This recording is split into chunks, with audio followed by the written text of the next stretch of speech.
सभी मित्रों को नमस्कार। रचना प्रक्रिया और रचना पाठ स्तंभ के अंतर्गत आप सभी का हार्दिक स्वागत है।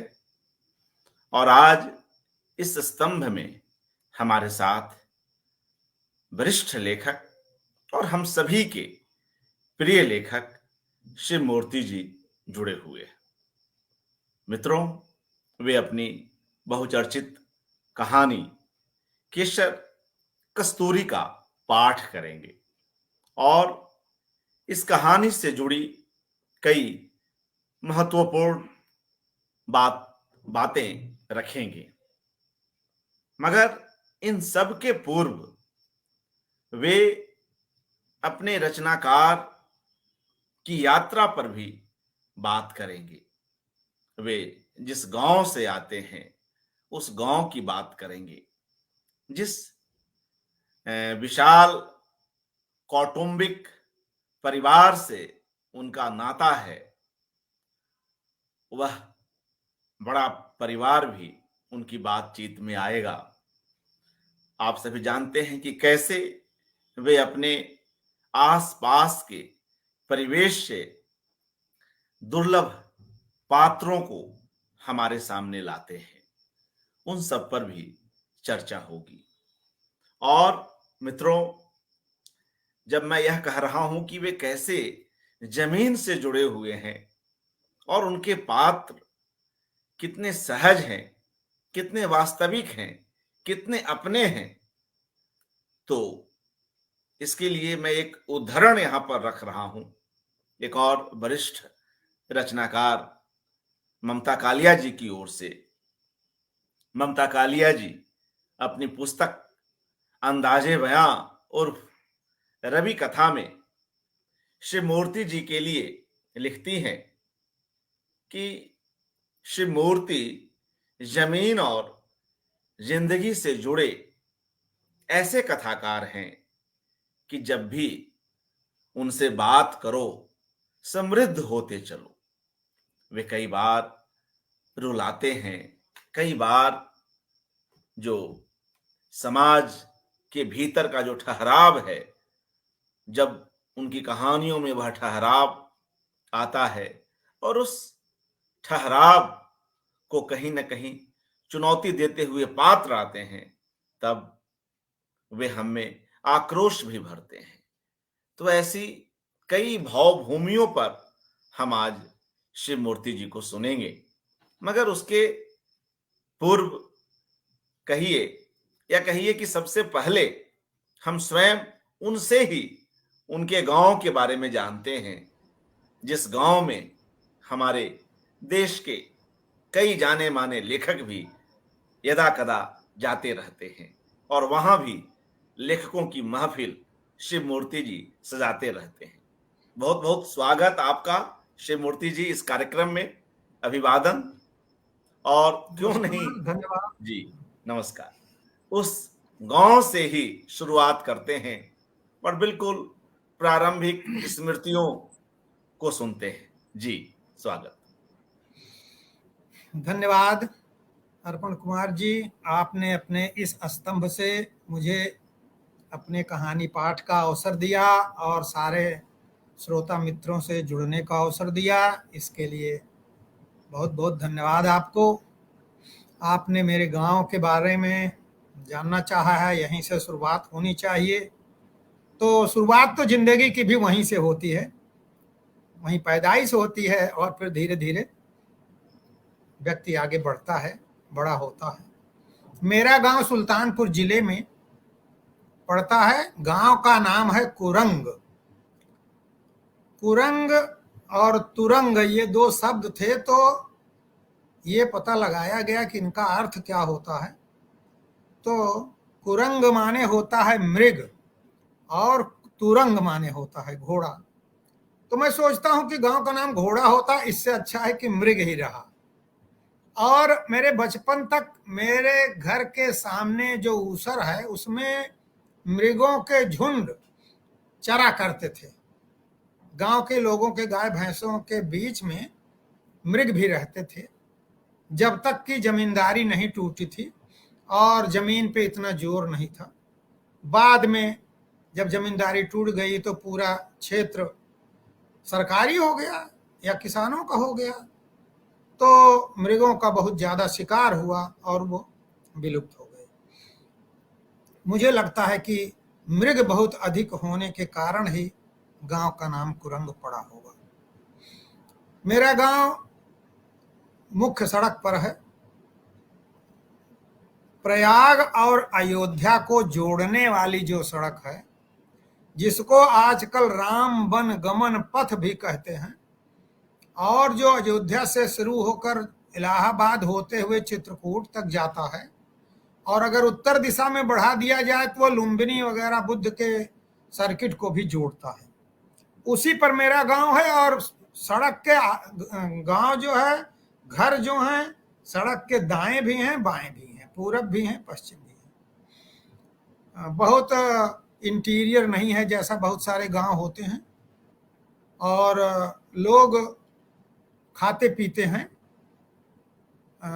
केवल दलित समुदाय को छोड़कर सबके पास 2-4 बीघे जमीन है, सबका गुजारा हो जाता है। तो ये मेरी पृष्ठभूमि रही है, और कोई साहित्यिक पृष्ठभूमि नहीं है। जैसे गांव के और बच्चे थे उसी तरह मैं भी पैदा हुआ, मेरी भी परवरिश हुई। साहित्यिक पृष्ठभूमि के पीछे मेरे प्राइमरी स्कूल की शिक्षा है, जिसमें एक हमारे गुरुजी थे, उनका नाम था पंडित देवमणि मिश्र। वो आस्तिक थे, भक्त थे, तो रामचरितमानस या इस तरह की और चीजें, धार्मिक कहानियां हम लोगों को सुनाया करते थे। तो जो किताब में पाठ होते थे हिंदी के, उनको भी रस लेकर सुनाते थे। तो उससे कुछ प्रवृत्ति किस्से की तरफ बढ़ी होगी। और मेरे पिताजी भी आस्तिक थे, उन्होंने बाद में कंठी माला भी ले लिया था, और बाद में चल के वो गृह त्यागी भी हो गए थे। तो बचपन में वो रामचरितमानस का पाठ करते थे, कुछ अपने उनके शिष्य थे, उनको गुरु मंत्र देते थे, उनको भी कुछ किस्से कहानियां सुनाया करते थे। तो किस्से कहानियों का स्कूल में भी और घर पर भी एक वातावरण था। तो जब मुझसे पूछा जाता है कि आपको ये कहानी लिखने की बात आपके मन में कहाँ से आई, कैसे आपके रुझान हुई, तो यही मुझे लगता है कि इन्हीं दोनों कारणों से। क्योंकि जब मैं स्कूल नहीं जाता था, उसी समय मुझे सुनते सुनते, जो पिताजी रामचरितमानस का पाठ करते थे, तो सुनते सुनते ही बहुत सारे स्थल मुझे याद हो गए थे, और अभी तक बहुत सारे स्थल याद हैं। उसमें मेमोरी, स्मृति बहुत तेज होती है, तो एक बार सुनने से ही। फिर और भी किताबें लागते थे, वो कवितावली, हनुमान बाहुक एक किताब थी, आजकल तो मुझे कहीं उसका नाम सुनने को बहुत कम मिलता है, लेकिन जब तुलसीदास जी के हाथ में बाहु में पीड़ा हुई थी और किसी तरह वो दर्द का शमन नहीं हो पा रहा था, तो उन्होंने हनुमान बाहुक लिखा था, जिसमें वो कहते हैं हनुमान जी से, शंकर भगवान सबसे कहते हैं कि आपकी भक्ति करने से मुझे क्या मिला, जब आप इतने बड़े बड़े देवता लोग मिल करके मेरे हाथ की पीड़ा ही नहीं दर्द दूर कर पा रहे हैं, बताइए। तो ये सब चीजें थी। तो इसमें भी किस्सा रहता था। या जो औरतें देख रही हैं, राम और सीता और लक्ष्मण चले जा रहे हैं, वो कहती हैं कि बहुत दिन गे सुधि कछु न लही, गए जे पथिक गोरे सांवरे सलोने, संग नारी सुकुमारी रही, बहुत दिन गे सुधि कछु न लही। कि कितने दिन हो गया वो दोनों भाई, एक गोरे एक सांवले, गए थे इस रास्ते से, और उनके साथ एक बहुत ही कमनीय, बहुत ही कोमल स्त्री भी थी, उनका कुछ पता नहीं चला अभी तक। तो इन सबके साथ में जो कथा है, कथा रस है, इन सब ने मेरे हृदय में उस कच्ची उम्र में कुछ रस का संचार किया होगा, और मैं इस रास्ते पर आया क्योंकि आसपास और कोई लिखने पढ़ने वाला कभी भी नहीं था। लेखक तो दूर की बात, कभी प्रायः हर गांव में मिल जाते हैं, हमारे गांव में कभी भी नहीं था। आला वाला गाने वाले रहते थे, बस उतना ही था।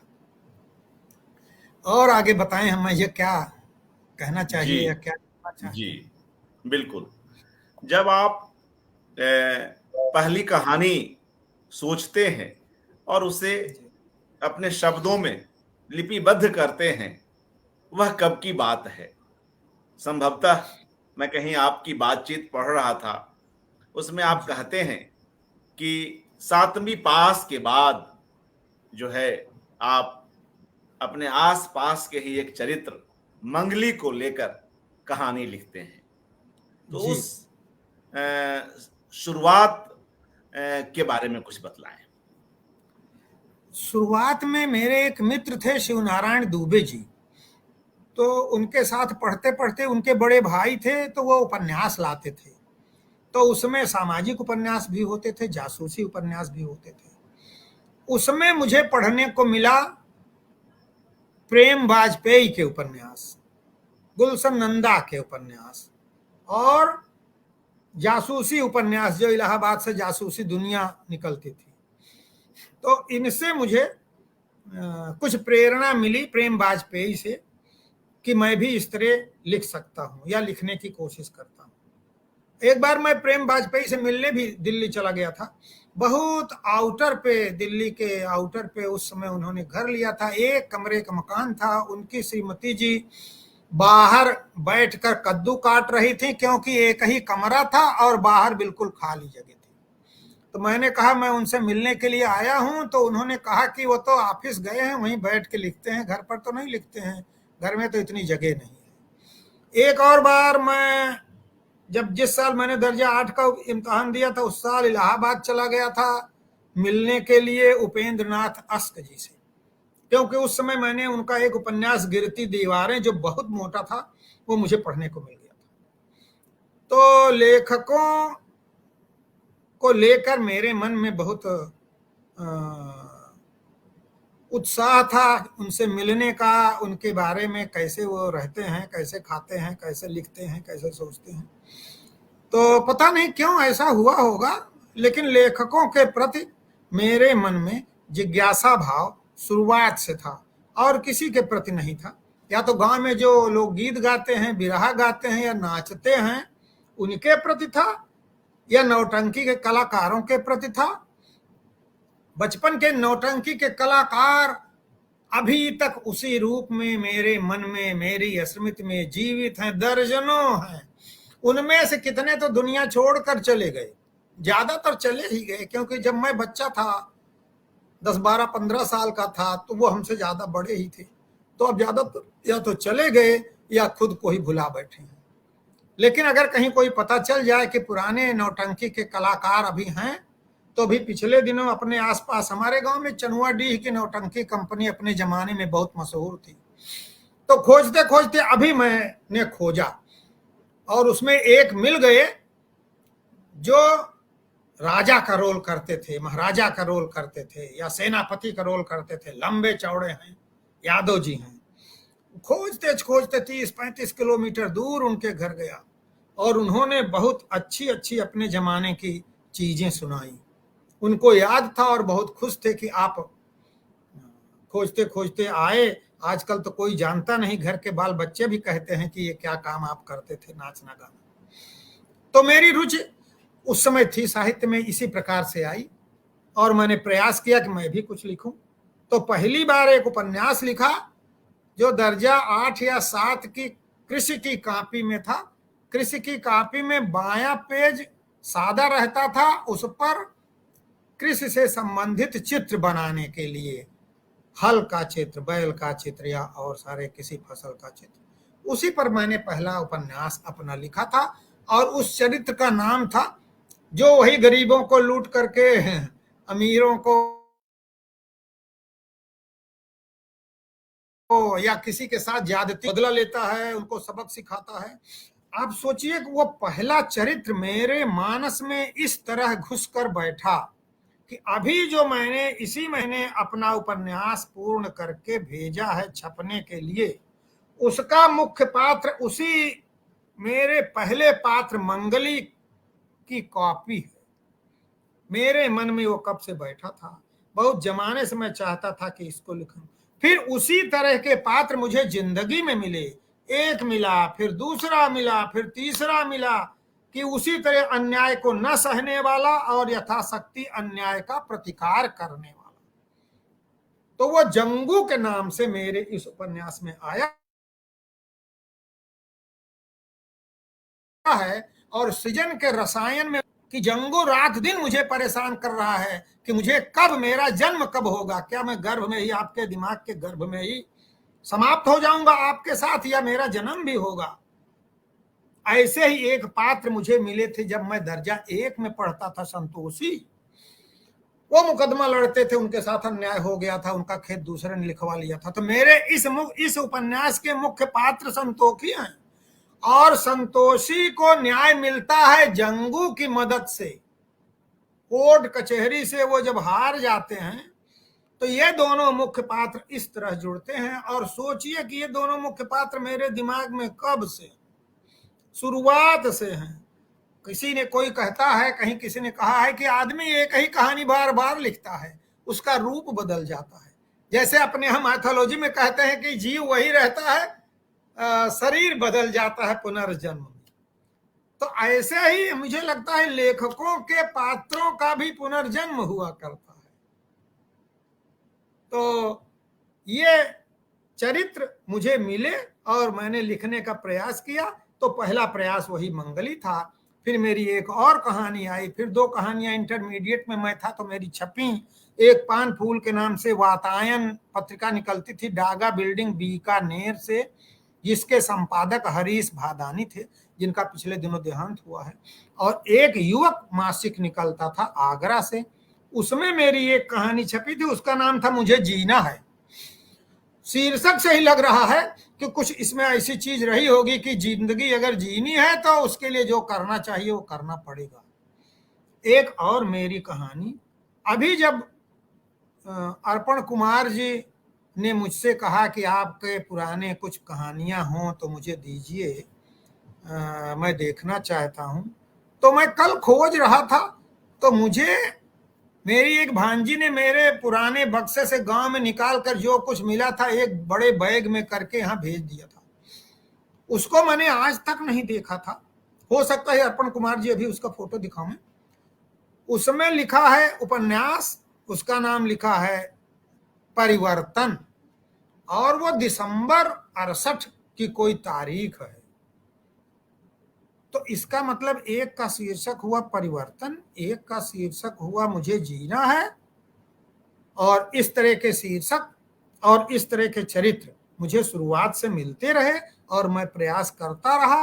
आज मैं पाता हूं, या जो मेरे उपन्यास तर्पण आया, त्रिशूल आया, थोड़ा थोड़ा उसका हिस्सा निकल करके उनमें आया, कहानियों में आया वही जो हमारे यहाँ मिलिटेंट स्त्रियां हैं, विरोध करने वाली, प्रतिरोध करने वाली, झगड़ने वाली न्याय के लिए। और अब जो इस उपन्यास में आया है, तो मुझे लगता है कि सारे लेखकों का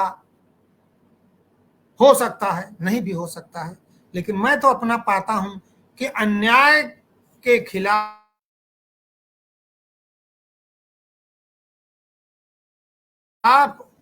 बोलने, खड़ा करने का जो ये प्रवृत्ति बाद में मेरे अंदर मुखर होकर के सामने आई, इसका उत्स, इसका बीज कहीं बहुत शुरुआती दौर में पड़ चुका होगा। जी, निश्चय ही यह जो आप बात कह रहे हैं कि हम किसी चरित्र विशेष से या किसी विषय वस्तु से इतने प्रभावित होते हैं कि उसे अलग अलग रूपों में लिख रहे होते हैं, कभी कहानी में, कभी किसी उपन्यास के किरदार में उसको लेकर आते हैं। आपने गांव और वहाँ के संघर्ष और संघर्ष के बीच जो जिजीविषा है, जो जीने की ललक है, जो आपकी कहानी का नाम भी है मुझे जीना है, तो यह सब अपनी जगह है। और ये सारे तत्व आपकी कहानियों में हमें मिलते हैं। गांव में और बहुत तरह की जटिलताएं हैं, जाति व्यवस्था है, भेदभाव है, उन सब पर भी आपकी कलम उठती रही है और किसी न किसी रूप में वे समस्याएं भी आई हैं। यहाँ यह बताएं जी, जी। कि गांव में कौन से ऐसे और विषय हैं जिस पर आपको लगता है कि आपके लेखक को अभी और अधिक मेहनत करने की जरूरत है, या अमुक अमुक विषय जो ग्रामीण अंचल से या कस्बाई अंचल से संबंधित हैं, वे अभी कहीं बचे हुए हैं आपके रचनाकार के लिए? जी। वास्तव में जिंदगी मैंने जल्दी जल्दी देख ली। जो जवानी में देखना चाहिए था वो भी बचपन में देखा। जैसे मेरे पिताजी जब मैं दर्जा 7 में था तो साधु हो गए, तो खेती बाड़ी भी मुझे देखनी पड़ी, घर का हिसाब भी देखना पड़ा, शाम को रोटी मिले ये भी देखना पड़ा। तो इसके लिए संघर्ष करना पड़ा। एक तगड़ी मुकदमेबाजी हमारे यहाँ हुई थी, तो उसकी वजह से भी बहुत सारे दिक्कतें झेलनी पड़ी। एक बार मेरा अपहरण भी हो गया था उसी मुकदमेबाजी के चक्कर में, बच गया। और फिर बाद में चूंकि पिताजी घर छोड़कर चले गए तो आर्थिक संकट बहुत गहराया, तो उसके लिए भी मैंने अपने हिसाब से तमाम रास्ते अपने खोजे। मैंने मजमा भी लगाया,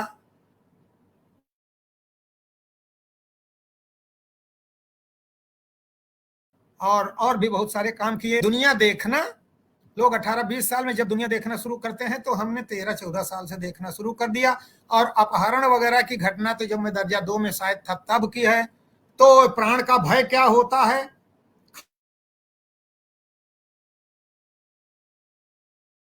खतरा किसे कहते हैं, ये बिल्कुल बाहर था, अभी बाहर है। अब तो कुछ मकान अगल बगल बन गए हैं, लेकिन आज भी हमारे घर से सामने देखिए, दाएं देखिए, बाएं देखिए, तो 2 किलोमीटर 1 किलोमीटर केवल खेत हैं, केवल बाग हैं, घर किसी और का नहीं है। एक बार मेरे घर में सेंध कटी, पता चल गया, हम मैं और मेरी माँ थे, हम लोगों ने चिल्लाना शुरू किया, गुहार लगाना शुरू किया, तो जल्दी कहीं आवाज ही नहीं गई, क्योंकि किसी का घर ही आसपास नहीं था। बाद में उधर उधर से गुजरते हुए एक मेरे पड़ोसी के कान में वो बात पड़ी, हमारी आवाज चिल्लाने की, तो वो दौड़ करके आए, तो हम लोग बचे, वो लोग बदमाश भागे। तो इस तरह बाहर ही मैं रहता भी था, खेत बाड़ी भी बाहर था, किसी का संग साथ भी नहीं था। तो जिसको कहते हैं खतरे से घबराने की स्थितियां धीरे धीरे खत्म हो गई। जैसे हमारा घर जहां पर है वो थोड़ा भीटा था, तो वहां सांप नीचे बहुत निकलते थे, अगल बगल पानी भर जाता था, तो वहीं उन्होंने अपनी बाँ भी बनाया था। बाद में मेरा वहीं घर बना। तो हम तो समझते थे ये घर मेरा है, लेकिन भाई सांप लोग तो सोचते रहे होंगे कि मैं तो यहाँ 500 साल से रह रहा हूँ, ये कल को आकर के यहाँ दिक्कत पैदा कर दिया। तो हर साल सांप निकलते थे, ये और बात है कि कभी काटा नहीं किसी को।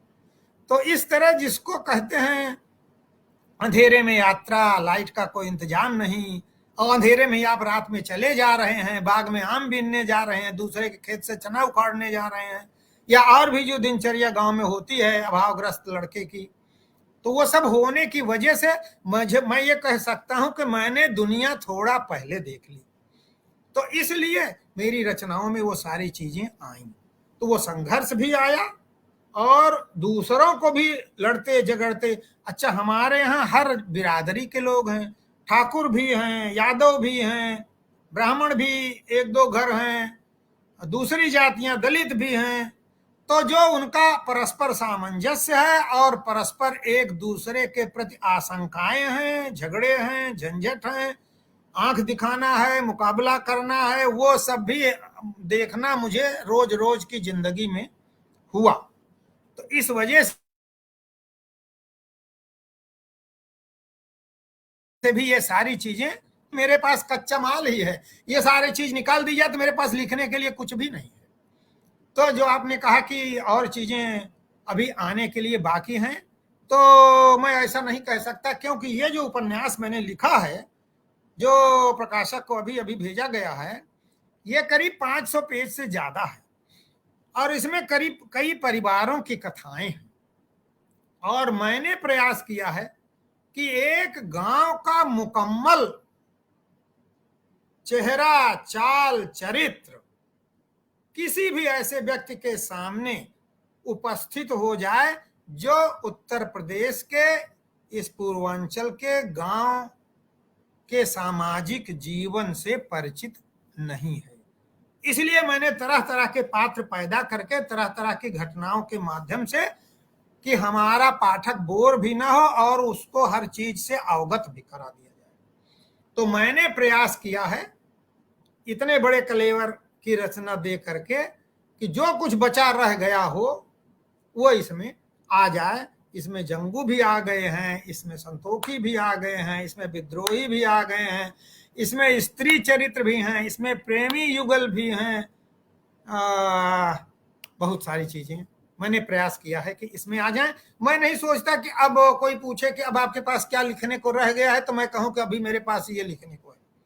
ये और बात है कि जितना मैंने सामग्री 3-4 रजिस्टर भर के तैयार किया है वो सब कथा सूत्र में नहीं गूंथा जा सका, तो उसका 60% ही मैं उपयोग कर पाया हूं। तो अगर स्वास्थ्य ने साथ दिया, समय ने साथ दिया, उम्र ने साथ दिया, तो हो सकता है 1 आध साल आराम करने के बाद फिर अंदर से कोई चीज निकल के आवे कि चलो भाई कलम उठाओ फिर से। अभी तो मुझे लगता है कि जो करना था कर चुका। श्री मूर्ति जी, हमें इस उपन्यास की भी प्रतीक्षा है और इसकी भी कि पुनः कोई ऐसी कौंध जरूर जागेगी और इस प्रस्तावित उपन्यास से इतर भी कई ऐसी चीजें होंगी जो हम आपके माध्यम से पढ़ सकेंगे। मित्रों, इस अवसर पर जब शिव मूर्ति जी के गांव और उनके परिवेश की बात हो रही है तो क्यों नहीं कुछ ऐसे चित्रों को देखते चलें जिन्हें देखकर हम एक रचनाकार को और अधिक सघन रूप में समझ सकते हैं। उन चित्रों के माध्यम से भी किस तरह का परिवेश रहा और एक जो विजुअल माध्यम है उसका भी थोड़ा आनंद उठाएं और स्वयं मैं श्री मूर्ति एक जी। मिनट में जी और 1 मिनट में और लेना चाहूंगा। जी जी आपने उधर कहा था कि गांव के परिवेश की कहानी गांव से ही संबंधित है और सबके पात्र, वास्तविक जिंदगी के पात्रों को ही मैंने अपनी रचना में लिया है। सारे, कोई काल्पनिक पात्र एक आध कहीं जरूरत पड़ने पर फिलर के लिए भले प्रयोग कर लिया हो, सब लोग हैं। और हमारे गांव, मेरे गांव का मतलब मेरा ही गांव नहीं, आसपास के 10-15 गांव के लोग मेरे गांव के लोग हैं, मैं ऐसा मानता हूं। आसपास के 4-6-10 किलोमीटर के नाते रिश्तेदार के गांव भी को भी मैं अपना ही गांव मानता हूं, अपने ही गांव के लोग मानता हूं। और आप समझिए कि हमारी कहानियों के पढ़ने वाले भी जितना बाकी देश में होंगे, अगर उतना नहीं तो उसके आधे तो हमारे आसपास हैं ही। कम से कम 100, 150, 200 पाठक हमारे आसपास के गांव के और आसपास के गांव के लोग हैं। और वो हमेशा इंतजार करते हैं कि कोई चीज आवे तो हम लोग पढ़ें, पूछते रहते हैं, उन्हीं के अंदर से अपने चरित्र लेते हैं और उन्हीं को पढ़ने के लिए सौंप देते हैं। ये अपने क्षेत्र के पाठकों और पात्रों के बारे में बताना बाकी था, तो मैंने कहा ये भी बता। जी जी।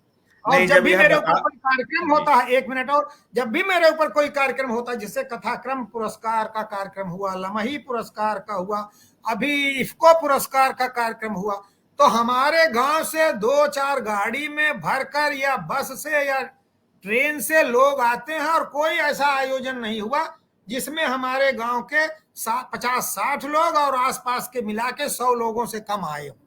उसमें हमारे मित्र भी हैं, पड़ोस के हमारे क्लास फेलो भी हैं, रिश्तेदार भी हैं, और जो साहित्यिक अभिरुचि वाले लोग हैं, वो सब मिला करके इतने श्रोता, एक छोटी मोटी गोष्ठी भर के श्रोता तो मेरे आसपास ही है। गांव में अभी हमने रेणु जी पर कार्यक्रम किया था पिछले साल, तो भी इसी तरह बहुत सारे लोग चारों तरफ से आ गए थे। और लगता है कि जैसे किसी बड़ी जगह पर यह कार्यक्रम हो रहा है, इतने लोग इकट्ठा हो जाते हैं।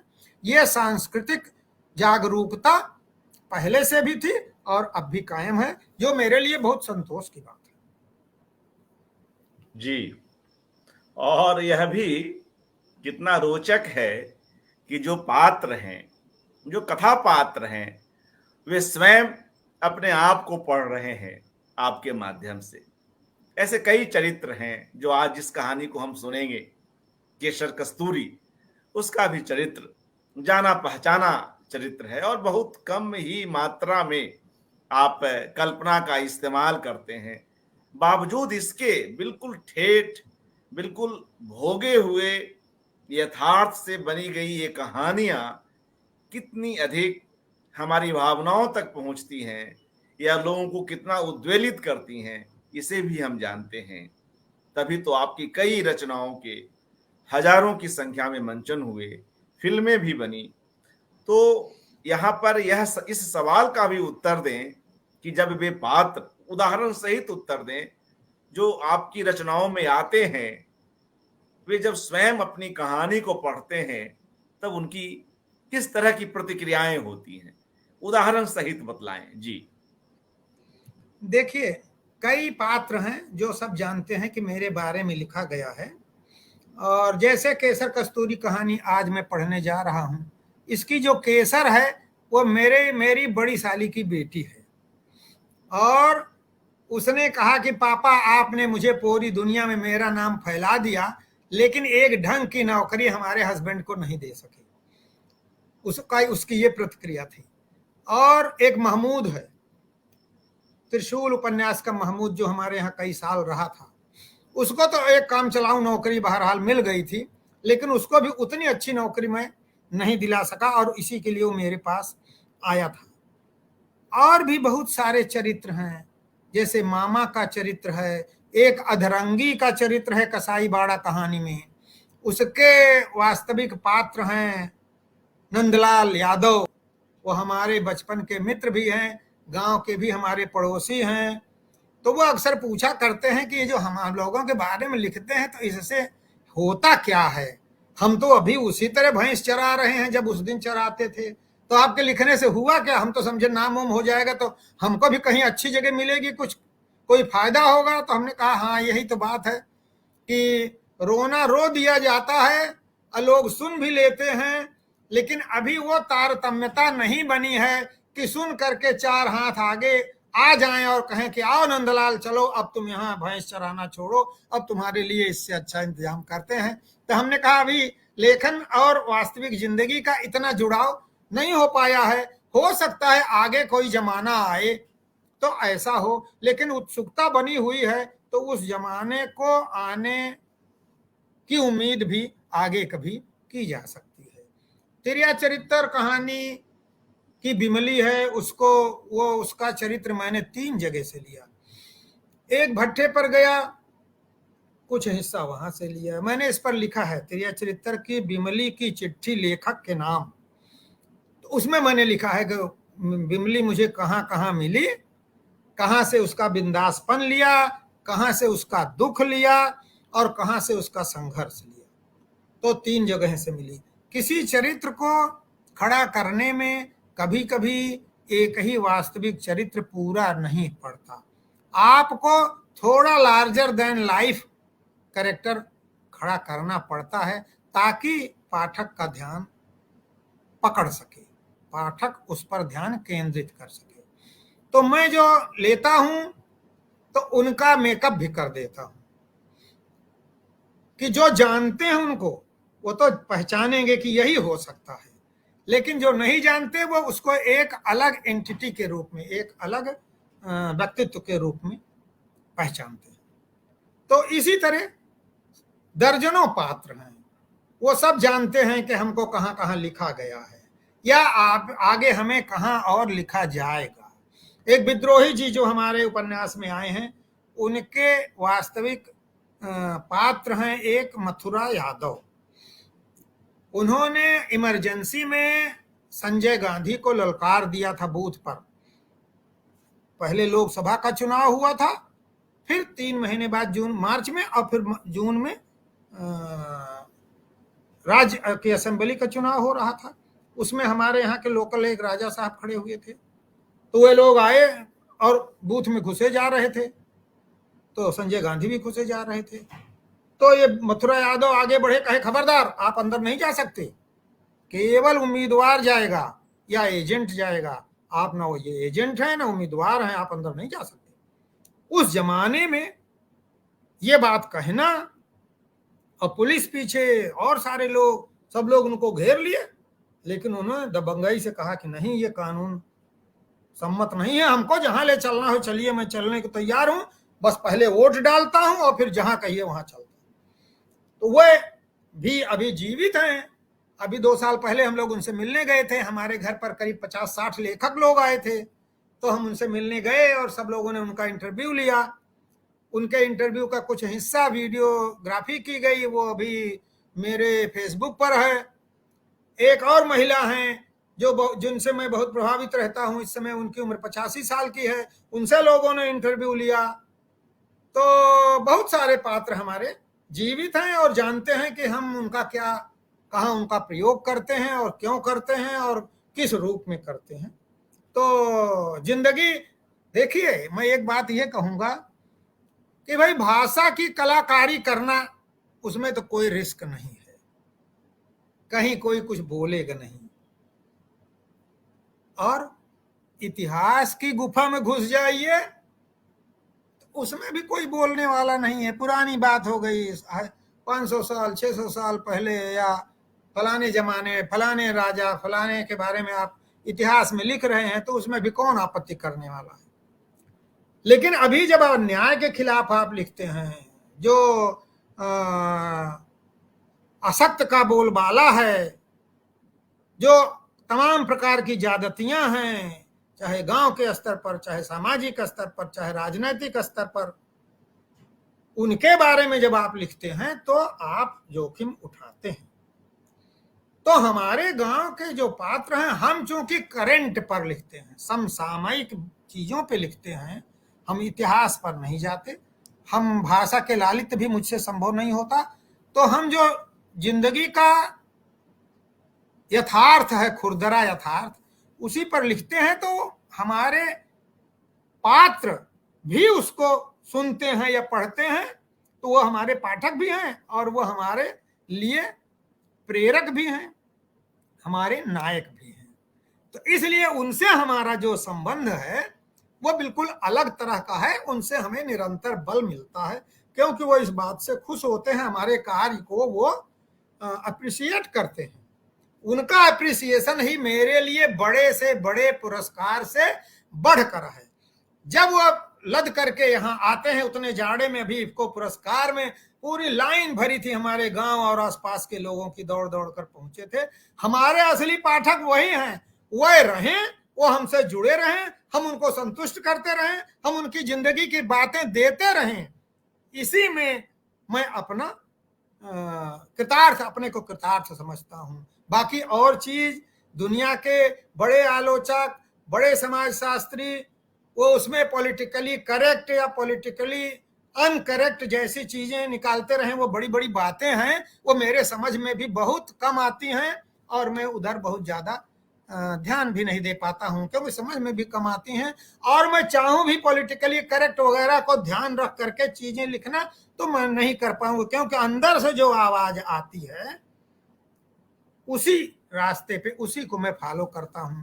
अन्यथा जंगू जैसा चरित्र मैं क्यों लिखता, जो लोगों का पैर तोड़ देता है, अन्याय करने वालों का, खुद कानून हाथ में ले लेता है, पुलिस का काम करता है, मैं उसको नायक क्यों बनाता।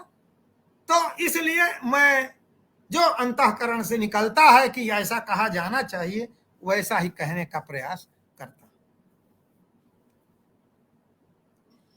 जी, और अब हम लोग कुछ चित्रों को देखते हैं और उस पर भी अपने रचनाकार की टिप्पणी को लेते हैं। ये कुछ एक चित्र हैं, बहुत प्यारे चित्र, प्रासंगिक भी, और जिनके बारे में कई बातें बताई। जी, कुछ बताएं श्री मूर्ति जी। जी जी, कौन से चित्र के बारे में बताना है? यह आपको दिख रहा है कंप्यूटर पर, आपके लैपटॉप पर देखें। नहीं, अभी नहीं आया। अच्छा, लैपटॉप आपका ब्लैक हो गया है क्या? नहीं, ब्लैक भी नहीं हुआ है, ठीक है, लेकिन अभी आया नहीं, वो चित्र आया नहीं। नहीं नहीं, वो तो यहाँ दिख रहा है। तो अच्छा, खैर मैं ऐसे ही दिखला देता हूँ। यह आपके गांव हाँ, का जो घर है उसका जी, चित्र है। हाँ हाँ हाँ हाँ।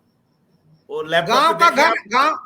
गांव का ये घर मैंने बनवाया था 1973 में, जी बाढ़ में गिर गया था, तो 1973 में बनाया था। और अभी 2 महीने पहले इसकी पूरी छाजन उजाड़ कर, इसकी लकड़ियां बदल कर, फिर से इसको रिनोवेट कर दिया है कि जब तक अपनी जिंदगी है कम से कम ये खड़ा रहे, मेरे लिए घर का तस्वुर यही है, इसी को मैं अपना घर मानता हूं। ऐसे तो लखनऊ में भी घर बना है, रहता हूं, लेकिन जिसको घर से नाभिनाल बद्ध महसूस करना कहते हैं, वो इसी घर से है। पूनम तिवारी जी भी लिख रही हैं, यह तो गांव का घर है जिसका छप्पर अभी बदला गया है। पूनम जी तिवारी जी जी लिख रही जी हैं। जी जी जी। हाँ, और जी आप एक बार कोशिश करें कि लैपटॉप पर भी आपको चित्र दिखाई पड़े।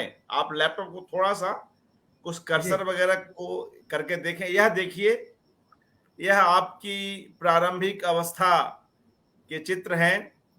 आपको दिख रहे हैं मैं क्या? नहीं, मैं किसी को बुलाता हूँ, ये हो सकता है कुछ करना हो, हाँ, क्योंकि आप किसी को मैं तो बुलाइए और इसके बाद फिर इस बातचीत को आगे बढ़ाते हैं। हाँ, बुलाते हैं बुलाते हैं। जी, तब तक बुलाए, तब तक मैं कुछ संभालता हूं।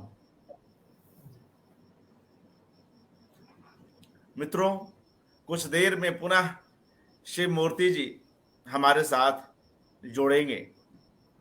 एक ऐसे रचनाकार जो सहज रूप से अपनी बात रखता है और उतनी ही सहजता से उसके यहाँ चरित्र आते हैं। जी, वो आपको दिखने लग गए क्या? एक मिनट। हाँ, देख रहे हैं, लोग हाँ प्रयास कर रहे हैं। जी, वो चित्र जो हम दिखा रहे हैं लैपटॉप पर, वह शिव मूर्ति जी को भी दिखे। कुछ ऐसी व्यवस्था कर लें। देखो बाबू, जानते हो। जी हाँ, देख लो देख लो। You are in the show, everyone can see and hear you. और इस बीच मित्रों, मैं ऐसा करता हूं कि एक बार और कोशिश करते हैं। दिख रहे हैं चित्र आपको? हाँ, अब आ गया, अब आ गया, अब आ गया। अब आप इन चित्रों अब के बारे में थोड़ा बतलाएं। जी बताइए। स्वागत।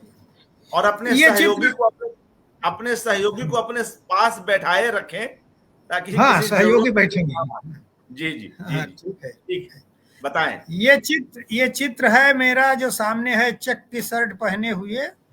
ये मैंने जब तिरिया चरित्र कहानी हंस में प्रकाशित हो रही थी, उस समय खिंचवाया था। यानी हमारे 37 ईयर की उम्र का, 37 साल की उम्र का है ये, जो जी, अभी सामने है। जी आगे बढ़ते हैं। जी। ये और पहले का है, मेरे ख्याल से 20-22 साल की उम्र का है। जी ये भी काले चेक की शर्ट ही है। ये मुझे मिला है, मेरा जो रिवॉल्वर का लाइसेंस है उसमें ये फोटो लगा हुआ था, तो ये पिन इसकी निकाल करके मैंने ले लिया है। तो इसका मतलब ये होगा 27 साल की उम्र का, जब मैं अधिकारी बन गया था, तो उस समय शौक लगा था कि रिवॉल्वर वगैरह रखा जाए, तो उस समय का फोटो होगा, या उसके 2-4 साल पहले का। यहाँ पर एक चीज और बतलाएं। कई लोग जी हालांकि जानते हैं, आपके उस जी करियर को भी जानते हैं लोग, लेकिन फिर भी चूंकि आपने जी अपने जीवन में कई रंग देखे और कई तरह जी के भटकाओं के बीच एक ठौर पाया, तो जी वह यात्रा जो करियर की यात्रा होती है जीवन के लिए, परिवार के भरण पोषण के लिए, उसकी भी बात थोड़ी सी कर लें, जो कई लोग नहीं जानते हैं उनके लिए। जी जी जी जी। देखिए, पहले तो मैंने सोचा था कि केवल खेती करूंगा और लिखूंगा। पहले सोचा था कि केवल खेती करूंगा और लिखूंगा, लेखक बनूंगा। लेकिन फिर मेरा गौना बहुत जल्दी हो गया। शादी तो मेरी हो गई थी 7 साल की उम्र में, और गौना हो गया 18 साल पूरा नहीं था तभी। और बेटी पैदा हो गई जब बीए का रिजल्ट नहीं आया था तभी। फिर 2 साल बाद दूसरी बेटी आ गई, फिर 2 साल बाद तीसरी बेटी आ गई। तो जब पहली बेटी आई तो बीए किया, दूसरी बेटी आई तो एक जगह अध्यापन करने लगा, तीसरी बेटी आई तो रेलवे में चुनाव हो गया। लेकिन लगा कि इतने से काम नहीं चलेगा, बेटियां आ रही तो इनके शादी ब्याह भी करना पड़ेगा। तो फिर मैंने ये तैयारी की, जो प्रोविंशियल सिविल सर्विस होती है। और चांस की ही बात है, मैं पढ़ने में इतना तेज नहीं था, लेकिन चांस की ही बात है कि एक ही बार में मेरा सिलेक्शन हो गया। तो मैं बिक्री कर अधिकारी एक पद होता है पीसीएस संवर्ग में। डिप्टी कलेक्टर होते हैं, डिप्टी एसपी होते हैं, उसी तरह बिक्री कर अधिकारी होते हैं। तो मैं बिक्री कर अधिकारी हो गया, तो उसी नौकरी में मैं फिर रहा और सेवा मुक्त हुआ। तो नौकरी का यही है, और तो कुछ नहीं। जी, और अब हम पुनः उन चित्रों की ओर लौटते हैं। हाँ, तो इसकी तो चर्चा आपने कर ली कि जब आपने जी शौकवश जी रिवॉल्वर खरीदा, उस समय उसके लाइसेंस के समय आपने यह चित्र विभाग को हाँ प्रस्तुत किया। हाँ, आगे इसको बढ़ते देखते हुए मैं सोचता हूँ हाँ ये चित्र भी उसी समय का है, उसके 2-3 साल बाद का, क्योंकि हाँ, आप बाल। कुछ जी, जी आप कुछ कह जो रहे थे इस चित्र को लेकर, क्या सोचते हैं? मैं इस चित्र को लेकर, ये जो अभी सामने है चश्मे वाला, इसको लेकर मैं सोचता हूँ कि बिल्कुल बच्चा जैसा चेहरा लग रहा है, दाढ़ी मूछ का पता नहीं है। उसी समय इस एज में मैं एक जिले में इंचार्ज लग गया था। तो क्या, एक आध हमारे एक मेरे चपरासी थे, तो एक दिन कोई मिलने के लिए आए ऑफिस में। तो उन्होंने कुछ कहा होगा, तो मैंने कोई जवाब दिया। तो मेरा जवाब सुन करके वो बाहर चले गए और मेरे अर्दली से कहते हैं कि हे हो साहब, तो निज बच्चे यहाँ पे, यानी साहब तो अभी बिल्कुल बच्चे ही हैं। तो ये चित्र देखकर मैं समझता हूं कि क्यों उन्होंने ऐसा कहा होगा।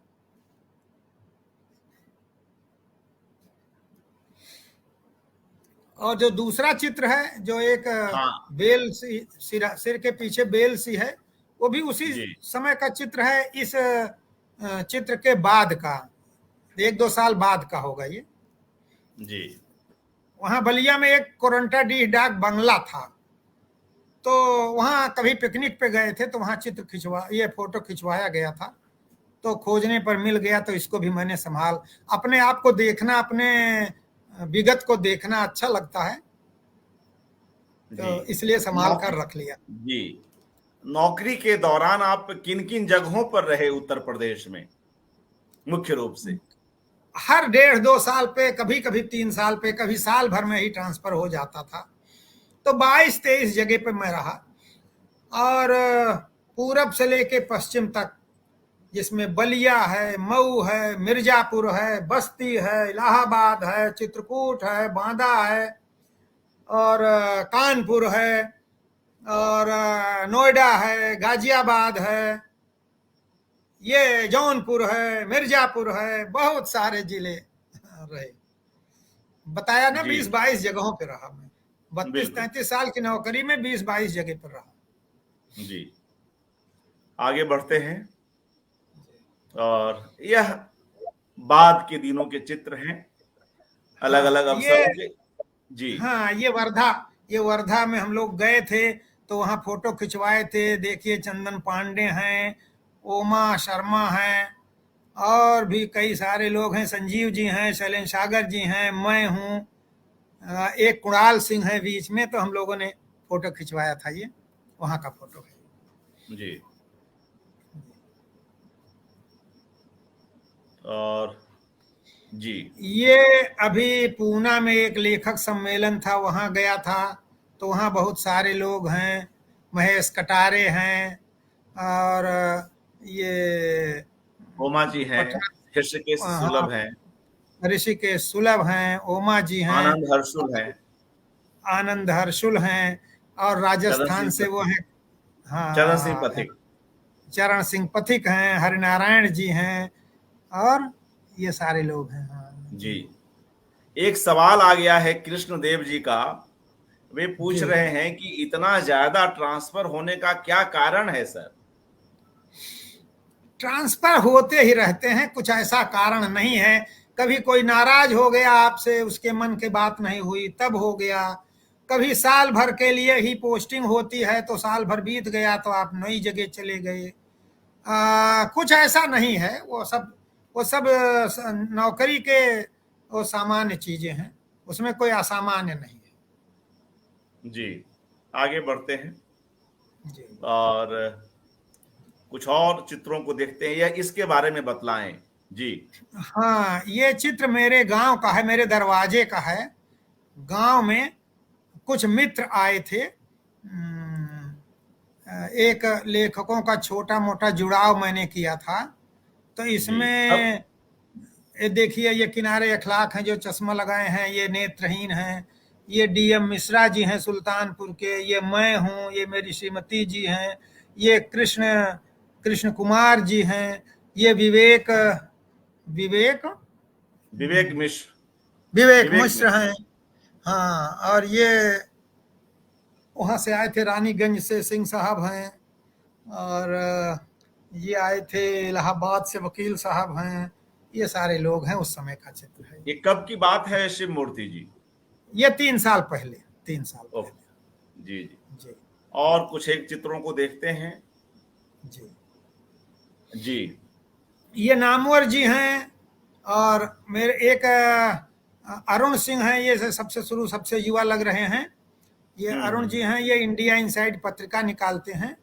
और मैं हूँ नामवर जी के यहाँ हम लोग गए थे। ये तिवारी जी हैं, भरत तिवारी जी। तो हम चारों लोगों ने वहाँ खिंचवाया था नामवर जी के फ्लैट में ऊपर। यह कब की बात है? ये 2015 की बात है। जी जी। जी। मित्रों, इन चित्रों के माध्यम से एक लेखक की सक्रियता को समझने की कोशिश है। यह देखें, अपने गांव में ट्रैक्टर चलाते हुए और हाँ, खेत की जुताई ये करते हुए शिव मूर्ति जी। हाँ, खेत में ढैंचा बोया गया है, तो उसको जोत करके खेत में मिलाया जा रहा है हरी खाद बनाने के लिए। जी, और यह देखिए। जी ये भी गांव के मेरे दरवाजे का ही दृश्य है। ये ओम प्रकाश मिश्र जी हैं। अब ये नहीं रहे, तो 2 साल पहले अब ये नहीं रह गए हैं। एक मेरी बहन है, किनारे खड़ी है। और एक मेरे जीजा जी हैं, एक मैं हूँ, एक मेरे पड़ोसी हैं, और एक मिश्रा जी हैं। तो दरवाजे पे अपने गांव के लान में हम लोगों ने ये फोटो खिंचवाई है। जी। और यह वापस हल चलाते ये हुए। मैं हल चलाते जी हुए, हाँ, ये बहुत पुरानी फोटो है। अपने खेत में हल चला रहे हैं हम। ये मार्च का महीना है, मूंग बोई जानी थी। लहसुन हाँ, तैयार हो रहा है, बगल में लहसुन बोया गया है। तो और ये था। इसके बाद सीधे जो आप अभी कुछ देर पहले चित्र देख रहे थे, कॉन्ट्रास्ट देखिए। अब हम जी। श्री मूर्ति जी के जो उस यायावर का जो पक्ष है उसको भी हाँ जानेंगे। हाँ, ये यायावरी सिंगापुर भी का कहते पहले हैं। था। हाँ, जी जी। ये सिंगापुर का चित्र है। जी। सिंगापुर का। हाँ, ये ये व्हाइट हाउस है। व्हाइट हाउस है। अमेरिका में व्हाइट हाउस पर गए थे हम लोग, तो वहाँ का है। पर्यटन के भी काफी शौकीन हैं शिवदयाल जी। शिवदयाल जी बोल रहा हाँ हूँ, शिव मूर्ति जी। हाँ, जी ये हॉलीवुड का बड़ा नाम सुने थे ना, तो गए थे, तो हमने कहा हॉलीवुड भी देख लिया जाए। तो वाह। यूनिवर्सल स्टूडियो है हॉलीवुड का, वहां भी एक चक्कर जी जी। और इसके बारे में लगा लिया बतलाएं। जाए। जी जी। ये इनेस फार्नल हैं, मेरी एक कहानी का ट्रांसलेशन ये कर रही थी। उस समय आई थी। ये जर्मनी में हिंदी पढ़ाती हैं, गोतेनबर्ग किस का यूनिवर्सिटी है। जी जी, किस कहानी का अनुवाद कर रही थी? किस कहानी का इन्होंने अनुवाद किया है? मेरे मेरे गांव पे गई हुई थी, तो वहां का फोटो है, मेरे गांव का, मेरे घर का, गांव वाले मेरे घर का। और किस कहानी का अनुवाद किया है इन्होंने? ये त्रिया चरित्र का कर रही है, लेकिन उसमें कहती हैं कि इतना झमेला है, इतना संश्लिष्ट है कि बात ही नहीं बन रही है। तो अब जी जी। शायद उन्होंने कर ली है, जब आई थी तब नहीं कर पा रही थी। 2-3 चक्कर लगाई है। गांव पे हमारे आती जाती रहती हैं, लखनऊ भी आते हैं, इलाहाबाद भी आती थी। तो इनेस फार्नल नाम है इनका। जी जी। हाँ, इन्होंने उदय प्रकाश की कहानियों का भी ट्रांसलेशन किया है। जी जी। और यह कुछ और चित्र। ये है स्टेचू ऑफ लिबर्टी, अमेरिका में, न्यूयॉर्क सिटी में। जी जी जी वहाँ जी स्टेचू जी ऑफ लिबर्टी। हम पति पत्नी गए थे वहां, तो वहां फोटो खिंचाए। जी। तो ये अलग अलग अवसरों के चित्र दिखलाते हुए मित्रों, एक लेखक। ये ये हाँ है वहाँ, हम लोग गए थे, क्या कहते हैं, लद्दाख में। तो वहां का चित्र है, ऊंट की सवारी का चित्र है। जी। और और यह, हाँ ये हैं नीलम आर सिंह, जी, आवाज आ रही है जो जी। 2018 में रिलीज हुई थी। तर्पण के नाम से ही बनाई है, उपन्यास का नाम भी तर्पण है। वो बगल में उनके सहायक हैं। जी। तो घर पे आई थी, तो वहीं घर पे हमारे घर का चित्र है। जी। ये मेरी कहानी है कुच्ची का कानून। उसका समता राय ने पटना में नाटक किया था। ये जी। समता राय है नीली साड़ी में, और जी। बाकी इनका सारा वो है, सारे लोग हैं अभिनेता। तो इन्होंने 8-10 जगह नाटक किया, पटना में, गोरखपुर में, मऊ में, आजमगढ़ में। पूरी टीम लेकर के घूमी थी बहुत लंबे समय तक ये जी। समता राय। जी। और इसके साथ मित्रों, यह चित्रों की यह श्रृंखला हम यहीं पर समाप्त करते हैं, और कुछ और बातचीत करेंगे, कुछ और चित्रों को भी देखेंगे। मगर मुझे लगता है कि इसके पहले अब कहानी को सुन लिया जाए। तो जिस कहानी के लिए हमारे मित्रगण जुड़े हुए हैं, क्योंकि बातचीत तो खैर होती ही रहेगी और उसका अपना खास महत्व है, मगर जो कहानी है, खूबसूरत सी कहानी, उसको हम लोग सुन ले। और खूबसूरत क्या कहें, बेहद भावप्रवण कहानी है। और स्वयं शिव मूर्ति जी कहते हैं कि इस कहानी को वे कई कई बार इतने भावुक हो जाते हैं कि पूरी तरह सुना नहीं पाते हैं। मगर अब धीरे धीरे कई बार इस कहानी का पाठ इन्होंने किया है, केशर कस्तूरी का।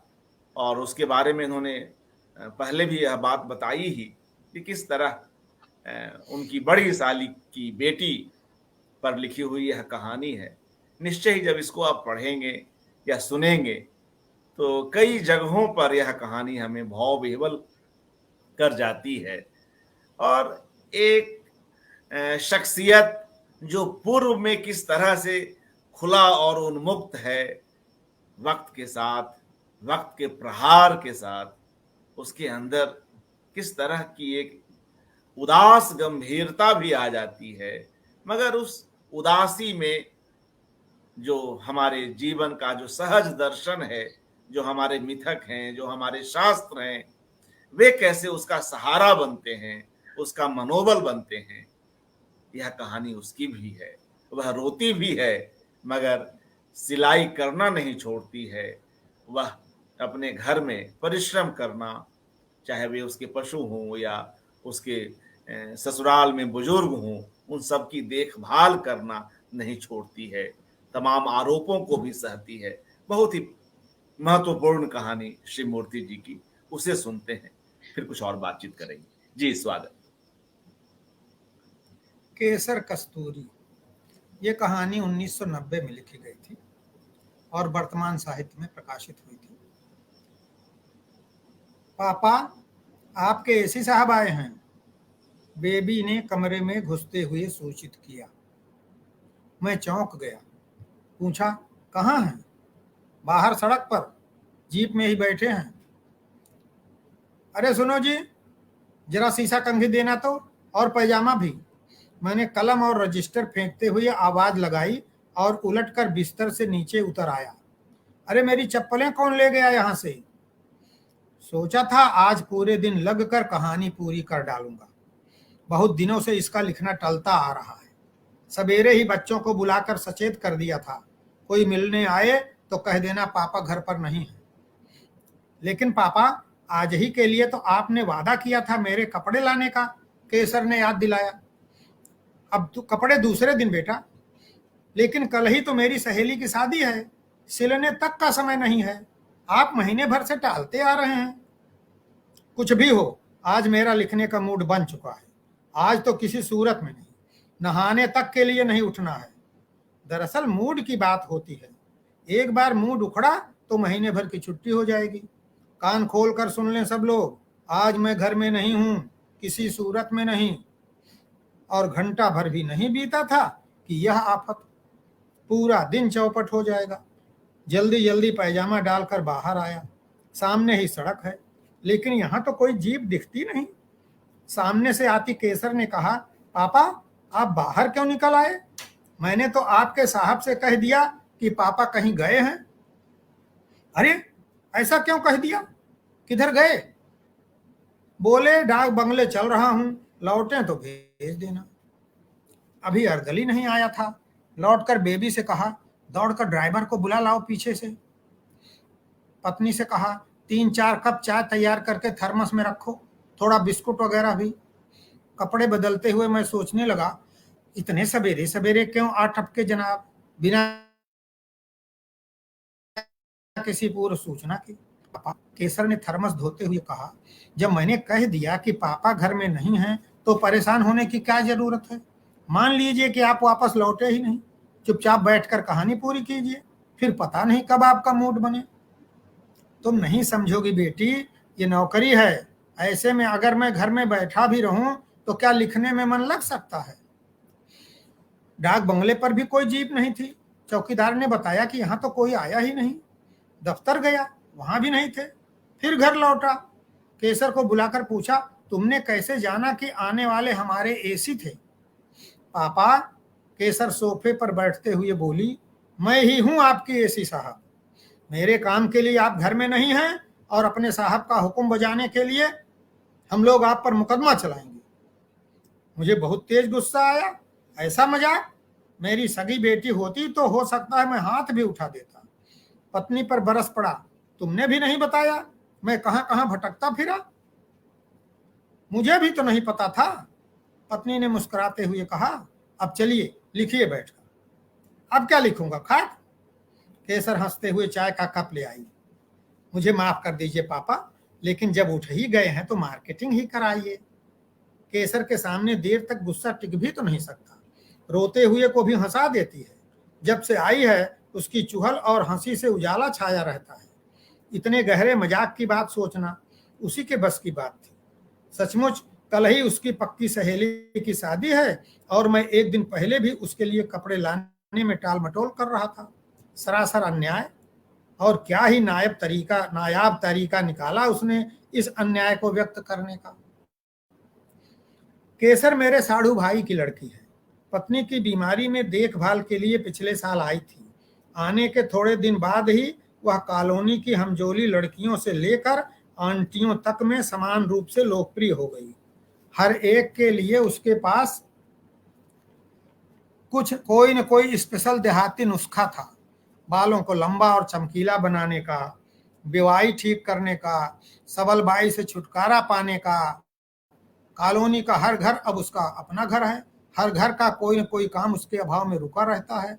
जब भी ऑफिस से थोड़ा पहले या दोपहर में लौटता हूँ, ड्राइंग रूम को कॉलोनी की लड़कियों से भरा पाता हूँ। कभी गाना हो रहा है, कभी नाचना। सैकड़ों गीत, लोकगीत याद हैं उसे। जो चाहे जितना चाहे सीखे। हंसोड़ इतनी कि पत्नी कभी कभी उसकी हंसी से आतंकित हो उठती है। उदास होने या बिसूरने के बाद पर भी हंसी। कभी कभी तो हंसी के लिए पत्नी की मार खाने के दौरान भी मुंह में दुपट्टा ठूंस कर हंसती रहती है। हंसी से ढुलकती दें हार कर पत्नी भी डांटना मारना छोड़कर हंसने लगती है।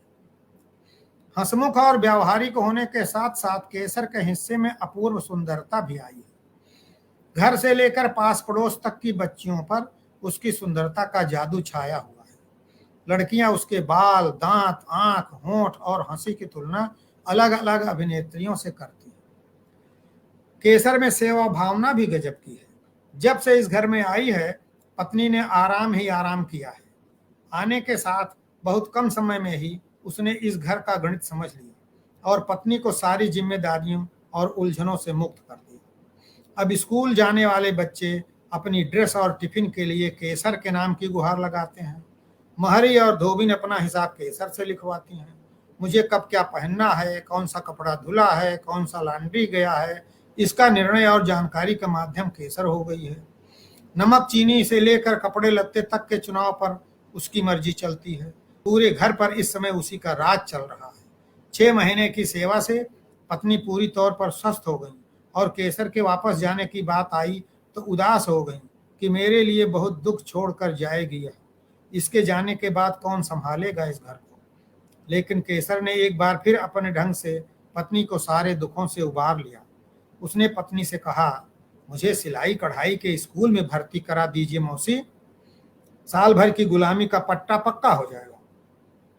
केसर ने पहले से पता कर लिया था कि कॉलोनी के पीछे ही कोई महिला यह ट्रेनिंग स्कूल चलाती थी।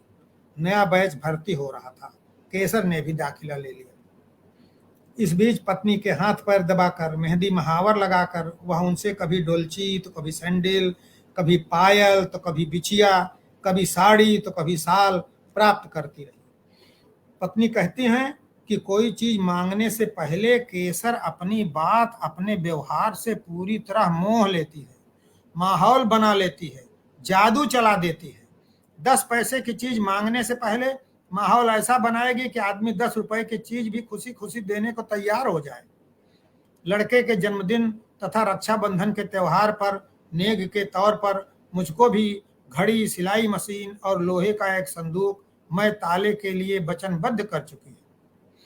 केसर की ट्रेनिंग अब लगभग पूरी हो गई है। 1-1.5 महीने में उसका गौना होने वाला है। तिथि निर्धारित होते ही इसे वापस गांव भेज देना है। ऐसे में गुड्डी की शादी के अवसर पर उसने अपने लिए एक अतिरिक्त साड़ी ब्लाउज का जुगाड़ लगा लिया। गुड्डी पड़ोस में रहने वाले एडीएम की लड़की है। उसकी शादी किसी आईएएस लड़के से हो रही है। शहर की शादियों में अब गारी गाने का रिवाज फैशन से बाहर हो गया है, लेकिन केसर ने गुड्डी की मम्मी को राजी कर लिया है। उस शादी में वह मॉडर्न गारी गाएगी। देखती है कैसे नहीं पसंद आती लोगों को। गुड्डी जान छिड़कती है केसर पर, खुद आकर पत्नी से चिरौरी कर गई है कि शादी के दिनों में केसर को उसी के पास रहने दिया जाए। अब बैठे बैठे क्या बिसुर रहे हैं, पत्नी ने आकर कहा, जाइए ला दीजिए ना उसके साड़ी कपड़े। हाँ हाँ जाता हूँ, मैंने चाय का खाली कप उन्हें पकड़ाया। केसर बेटे चलो तुम भी तैयार हो जाओ, अपनी पसंद से ले लेना। आहा, तैयार होकर निकली केसर तो आंखें जुड़ा गईं। यह रूप! मेरी अपनी लड़कियां इतनी सुंदर होती तो शादी के लिए कम से कम पापड़ बेलने पड़ते। इस सोच के साथ ही एक कचोट भी मन में उभरी। केसर के बप्पा ने इसकी शादी दर्जा 8 पास करते ही कर दी, एक हाई स्कूल में पढ़ने वाले लड़के के साथ। यह शादी भी वह 3 साल पहले कर रहे थे, जिस साल केसर ने दर्जा 5 पास किया था। लेकिन हम लोगों के मना करने और केसर को आगे पढ़ाने के लिए दबाव डालने के कारण 3 साल के लिए टाल दिए थे। जिस साल केसर ने दर्जा 5 पास किया था, लेकिन हम लोगों के आगे बढ़ाने के लिए टाल दिए थे, लेकिन दर्जा 8 से आगे पढ़ाने के लिए वह किसी तरह राजी नहीं हुए। इस मामले में उनका तर्क था कि 3 मील दूर के स्कूल में सयानी लड़की को अकेले पढ़ने भेजना निरापद नहीं है। गांव में जातीय विद्वेष दिनों दिन इतना प्रबल हो रहा है कि कभी भी कुछ अघटनीय घट सकता है। शादी के बारे में भी उनका अपना मौलिक तर्क था। उनके अनुसार बाल विवाह प्रथा में मात्र इतना अंतर आया था कि पहले जहां शादियां 7-8 साल की उम्र में हो जाती थीं, अब 15-16 साल की उम्र में हो रही है। जिस लड़के का बाप बहुत टालता है, उसकी शादी भी हाई स्कूल पास करते करते हो ही जाती है। ऐसे में बेटी को कुंवारी रखने पर बाद में लड़के कहाँ मिलेंगे, और कुंवारी रखने का उद्देश्य भी क्या है? लड़की के भाग्य में होगा तो वही लड़का पढ़ लिख कर कहीं हिल्ले से लग जाएगा, नहीं तो अच्छा घर भर देख कर रहे हैं। 1.5 एकड़ खेती है, बड़ा भाई कानपुर में कमाता है, मझला खेती बाड़ी देखता है, सास ससुर जिंदा हैं, गाय भैंस हैं, शाम तक 2 रोटी मिलेगी, और क्या चाहिए? अपनी औकात देखते हुए केसर के बप्पा का तर्क ठीक ही था। उनकी भी माली हालत ऐसी थी कि साल भर खींच खांच कर रोटी चल जाती थी, मोटा खाना मोटा पहनना। लेकिन इधर मैंने सुना कि लड़के ने पढ़ाई छोड़ दी। इंटर में फेल होने के बाद पिछले दिनों चंडीगढ़ भाग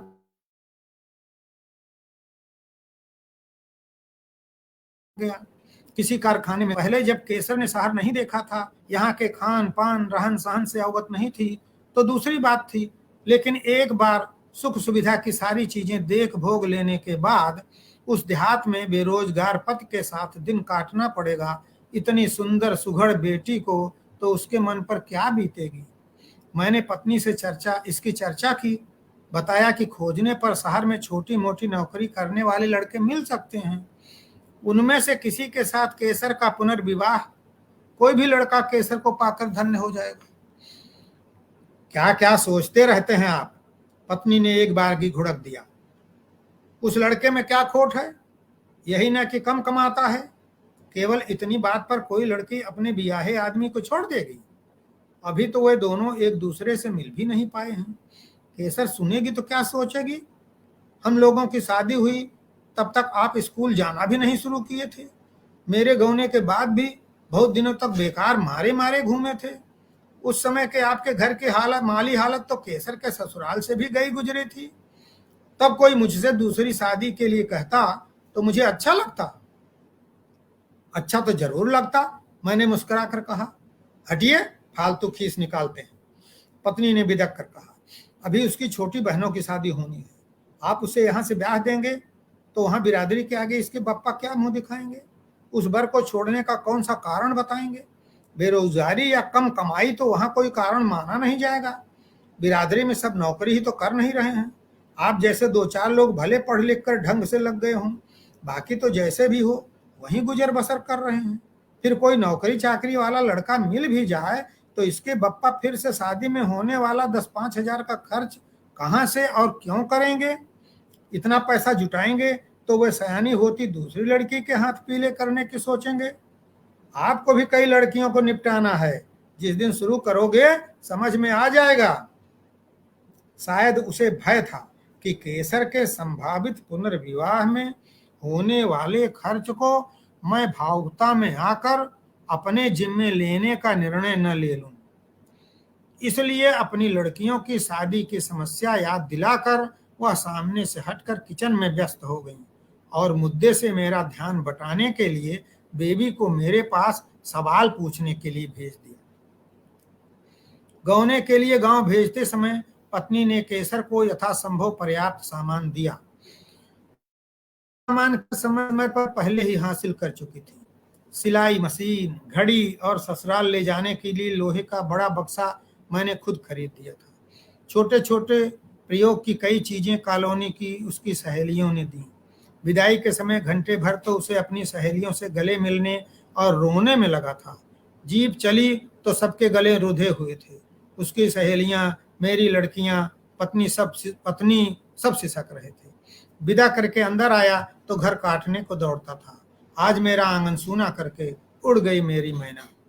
उसके खिलंदड़पने और खिलखिलाहट की प्रतिध्वनियां बहुत दिनों तक मन में गूंजती रही, लेकिन कुछ ऐसा संयोग रहा कि उसके गौने में मैं नहीं जा सका। पत्नी और बच्चे ही गए। पत्नी ने लौटकर बताया कि विदाई के समय आपके आखिर के साथ बहुत दूर तक, बहुत देर तक रोती चली गई थी आपकी लाडली बेटी। जाते समय मेरे घर से ही वह ढेर सारे लिफाफे अंतर्देशीय खरीद कर ले गई थी। अक्सर पत्नी के नाम, लड़कियों के नाम और पड़ोस की सहेलियों के नाम उसके पत्र आते रहते थे, जिससे पता चलता था कि वह अपनी ससुराल में है। अपने बारे में वह कम ही लिखती थी। उसकी रुचि दूसरों का कुशल समाचार जानने में अधिक थी। केसर से भेंट का मौका मिला 1.5 साल बाद। मेरे एक सहकर्मी मित्र अपनी लड़की की शादी के लिए एक लड़का देखने मेरे साढ़ू भाई के गांव जा रहे थे। मेरी पत्नी ने ही उन्हें इस लड़के के बारे में बताया था। मित्र ने इस आधार पर मुझे भी साथ ले लिया कि परिचय का बारीक सूत्र भी बातचीत को निर्णायक बनाने में सहायक होगा। हम लोग पहुंचे तो दरवाजे पर पहले केसर ही मिली। देखते ही मुदित हो गई। हम लोगों का बैग हाथ से ले लिया, बैठने के लिए चारपाई ले आई। फिर लगी कॉलोनी की एक एक आदमी, यहाँ तक कि गाय, भैंस, कुत्ते, बिल्ली तक का हाल पूछने। मैं आदमियों से संबंधित बहुत सारी जानकारियों से ही अनभिज्ञ था। कुत्ते बिल्लियों की तो बात ही क्या, बहुत सारी जानकारी देने में असमर्थ रहा। तब तक उसकी माँ आ गई, लगी डांटने कि पानी दाना देने की याद नहीं है, दुनिया जहान का किस्सा लेकर बैठ गई। केसर पानी लाने चली गई और मैं खोजने लगा कि वह पहले वाली केसर कहाँ है। आवाज की खनक तो बरकरार है, लेकिन वह चपलता, चंचलता, दैहिक आभा क्षीण है, मुख मलिन है, कैशोर्य की अकाल मृत्यु हो रही है। मड़ई के कोने में पत्नी द्वारा दी गई प्लास्टिक की डोलची पड़ी थी, उसका टंगना कई बार धागे से सिला गया था। एक तरफ शैम्पू की एक खाली शीशी पड़ी थी। केसर नंगे पांव इधर उधर डोल रही थी। शाम को मेरे मित्र केसर के बप्पा को लेकर लड़के के बाप से बात करने चले गए। केसर खाना बनाने लगी। मैं चारपाई पर लेटे लेटर केसर की माँ से हालचाल पूछने लगा। पता चला कि अभी 10 दिन पहले केसर अपनी ससुराल से आई है। उसके घर अलगौझा हो गया है। मटवारे में आधा एकड़ खेत, एक बैल, 2700 रुपए का कर्ज और बूढ़ी सास मिली है। लगता है केसर के दोनों जेठों के मन में पहले से ही बेईमानी थी। अलगौझा से पहले बड़े जेठ ने अपनी दोनों लड़कियों की शादी कर दी। मझले ने गया जगन्नाथ जी का दर्शन करके बिरादरी को इफराती भोज दे दिया। फिर इन तीनों के खर्च से हुए कर्ज को 3/3 बांटकर अलग कर दिया। बड़े जेठ 20 साल से कानपुर में परमानेंट नौकरी करते हैं, वहीं निजी मकान बना लिया है। लेकिन गांव आए, कर्ज लेकर शादी की और हिस्से में कर्ज बांटकर चले गए। अपनी कमाई की एक कौड़ी का हिसाब नहीं दिया। एक एक बैल दोनों छोटे भाइयों को दिया और खुद भैंस लेकर कानपुर चले गए। मझले भाई के मन में भी पहले से ही मैल था। केसर का आदमी को कॉपी किताब खरीदने के लिए पैसा नहीं देते थे। पढ़ाई के समय जानबूझकर खेती के काम में बझाए रहते थे। इधर खेत के बंटवारे में भी बेईमानी कर लिए। माँ बाप तक के बंटवारे में बेईमानी हुई है। बाप अभी तगड़ा है, हल कुदाल चला लेता है, उसे मझले भाई ने अपने हिस्से में ले लिया। और माँ जो दमे की मरीज है और जर्जर है, छोटे भाई के हिस्से में पड़ी है।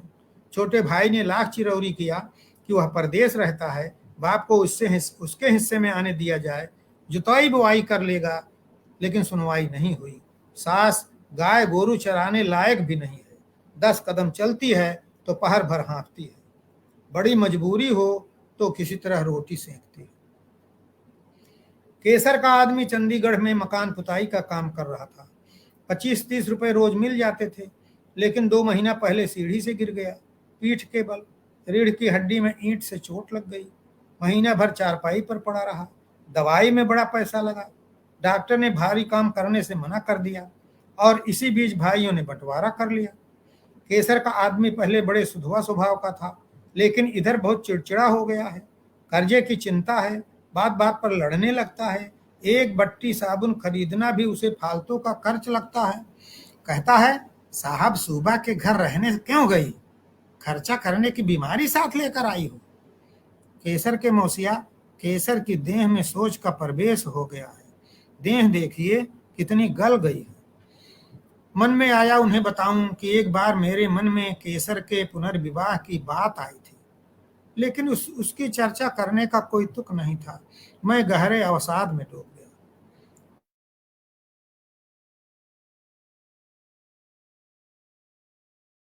सवेरे नींद खुली, अंधेर होकर लौटा तो वह चूल्हे के लिए लकड़ी ले जा रही थी। मेरे दातुन करते करते उसने छोटी बहन को लोटा देकर जल्दी से दूध लाने भेज दिया और चूल्हा सुलगाने लगी। उसकी जल्दबाजी से पता चल गया कि उसे मेरी शीघ्र वापसी की जानकारी है और वह चाय नाश्ता कराने के बाद ही मुझे जाने देगी। कल से केसर से स्थिर होकर बात करने का अवसर ही नहीं मिला। अब वह अंदर आंगन में कुछ कर रही थी। बर्तन खनक रहे थे। मैं अंदर चला गया। वह चाय देने के लिए गिलास धो रही थी।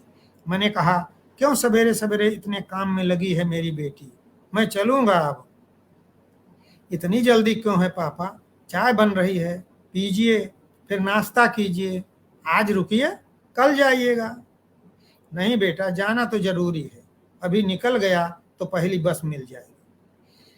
केसर आंचल से हाथ पोंछते हुए खड़ी हो गई।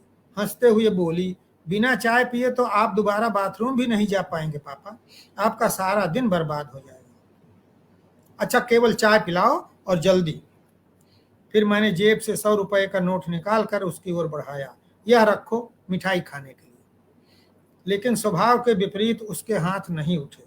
आंखें नीची हो गई।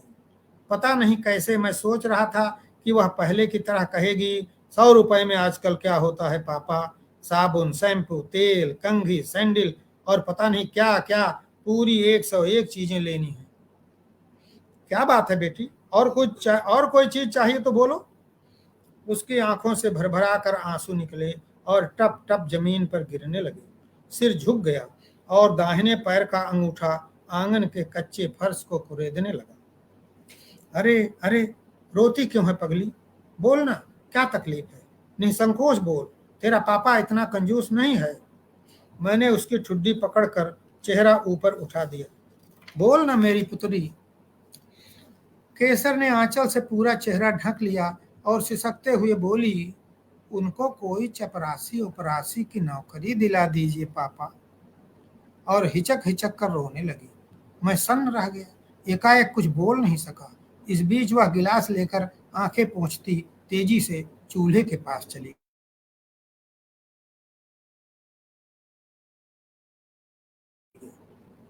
मैंने कहा, तुम उनकी मार्कशीट और सर्टिफिकेट भेज देना, मैं कुछ न कुछ जरूर करूंगा। और 100 रुपए का नोट जबरन उसकी मुट्ठी में दबा दिया। विदा करते समय उसने अपनी माँ के पीछे सट कर खड़े खड़े हाथ जोड़कर नमस्ते किया था। उसकी आंखों में आशा की ज्योति टिमटिमा रही थी। 2 दिन के साथ में मेरे मित्र भी केसर के वर्तमान से कमोबेश परिचित हो गए, इसलिए उन्होंने एमए करके कंपटीशन की तैयारी करने वाले तथा दहेज में 25,000 रुपए पाने का सपना पालने वाले उस लड़के को विचारार्थ लड़कों की अपनी सूची से निकाल देना ही बेहतर समझा। उनके अनुसार छोटी नौकरी करने वाले लड़के से लड़की ब्याहना डिप्टी कलेक्टरी का सपना संजोए बेरोजगार लड़के की तुलना में ज्यादा व्यावहारिक था। 1 महीने बाद केसर का पत्र मिला, साथ में दामाद का सर्टिफिकेट और मार्कशीट। हाई स्कूल में 3य श्रेणी थी, इंटर में 2 विषयों में फेल, लेकिन 4th क्लास में तो लग ही सकता है। मेरे विभाग में भी 5-6 जगहें संभावित थी। मैंने पता लगाया, पता चला कि वे सभी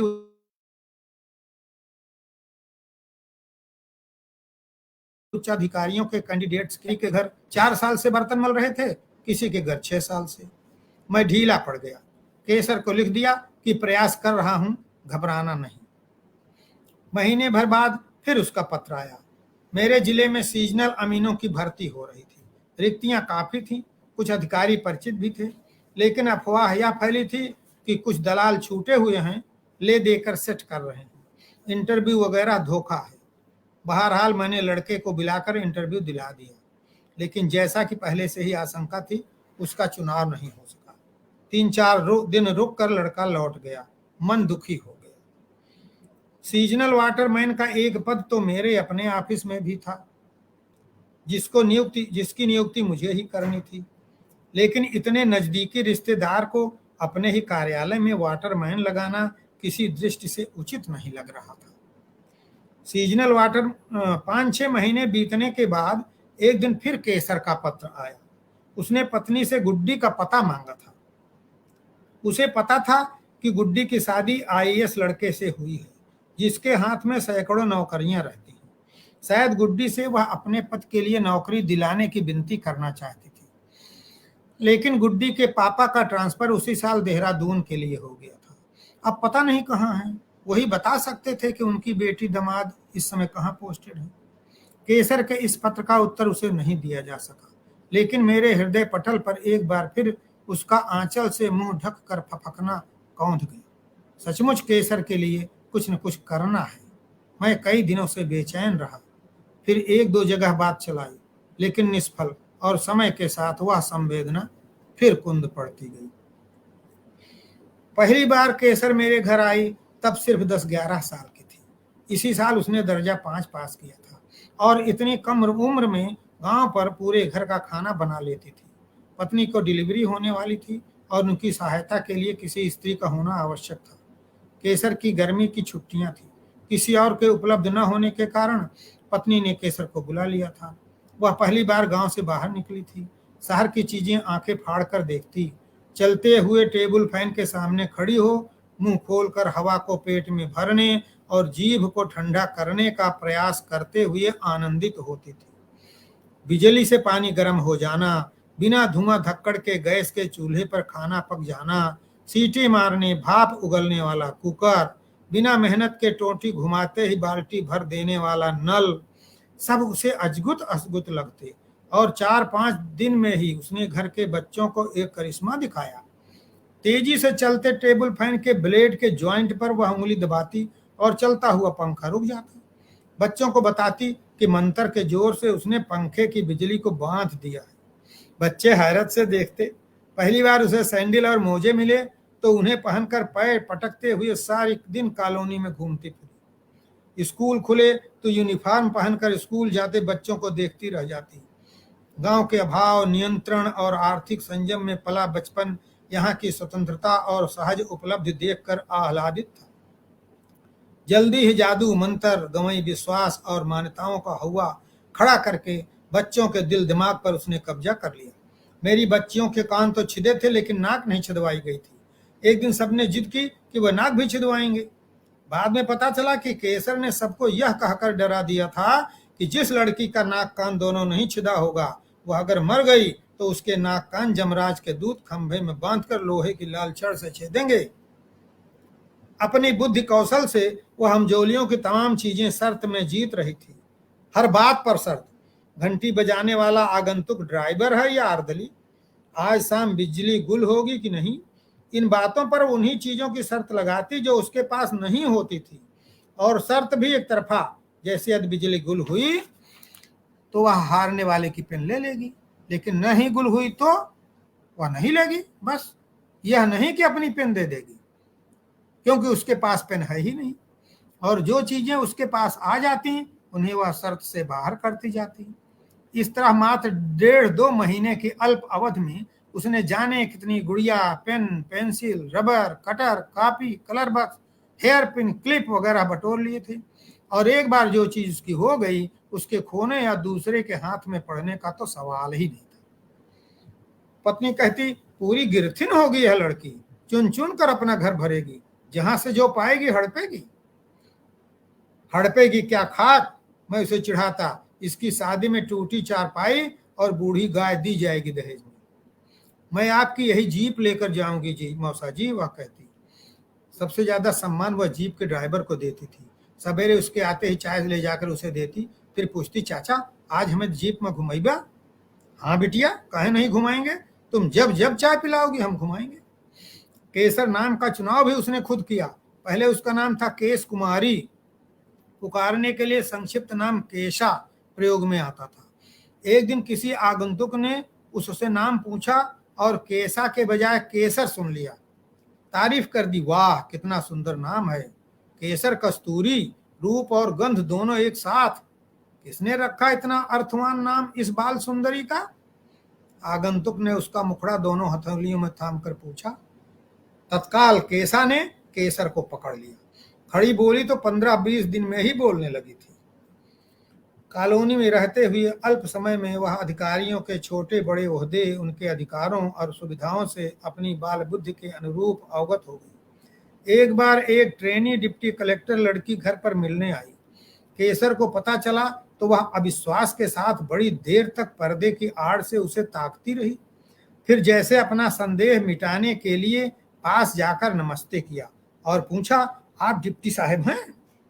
जी हाँ, और आप कौन साहब हैं? हम केसर हैं, और शर्मा कर भाग आई। उसी दिन शाम को उसने मुझसे कहा था, मौसा जी हमारे बप्पा से कहिए हमें और आगे पढ़ा दें। क्यों, क्या बप्पा ने पढ़ाई बंद करवा दिया है? हाँ, कहते हैं अब ब्याह होगा। नहीं नहीं, तुम पढ़ने जरूर जाओगे, हम तुम्हारे बप्पा से कह देंगे। केसर की इस प्रबल इच्छा शक्ति और मेरी मध्यस्थता का ही परिणाम था कि उसका विवाह टल गया और शिक्षा काल 3 वर्ष के लिए बढ़ गया। मेरे घर से लौटते हुए शर्तों में जीती हुई अपनी तमाम चीजों के साथ केसर अपने साथ दर्जा 6 की किताबें, कापियां तथा पीठ पर लटकाने वाला किरमिच का एक नीला बैग भी ले गई थी। और आज फिर केसर से मुलाकात होगी 2 साल बाद। मित्र के आग्रह पर मुझे फिर केसर के मायके जाना पड़ रहा है। वह लड़का जिसे वह 2 साल पहले देखकर मन ही मन खारिज कर चुके थे, इस साल अपर सबॉर्डिनेट सर्विसेज के लिए चुन लिया गया था। मित्र को पता चला तो आतुर हो गए। बिना एक दिन की भी देर किए वे मुझे साथ लेकर चल दिए। इस बार यह रिश्ता वे किसी भी कीमत पर पक्का कर लेना चाहते थे।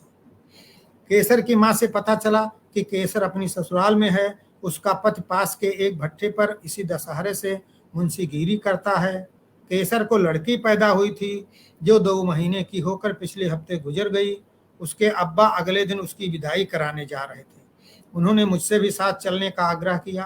केसर को देखने की इच्छा थी, लेकिन उसके सामने पड़ने में थोड़ी झिझक लग रही थी। कुछ अपराध बोध आड़े आ रहा था।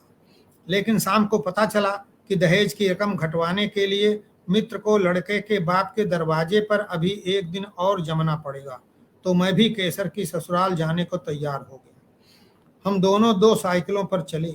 पता नहीं क्यों मन बार बार पीछे लौट रहा था।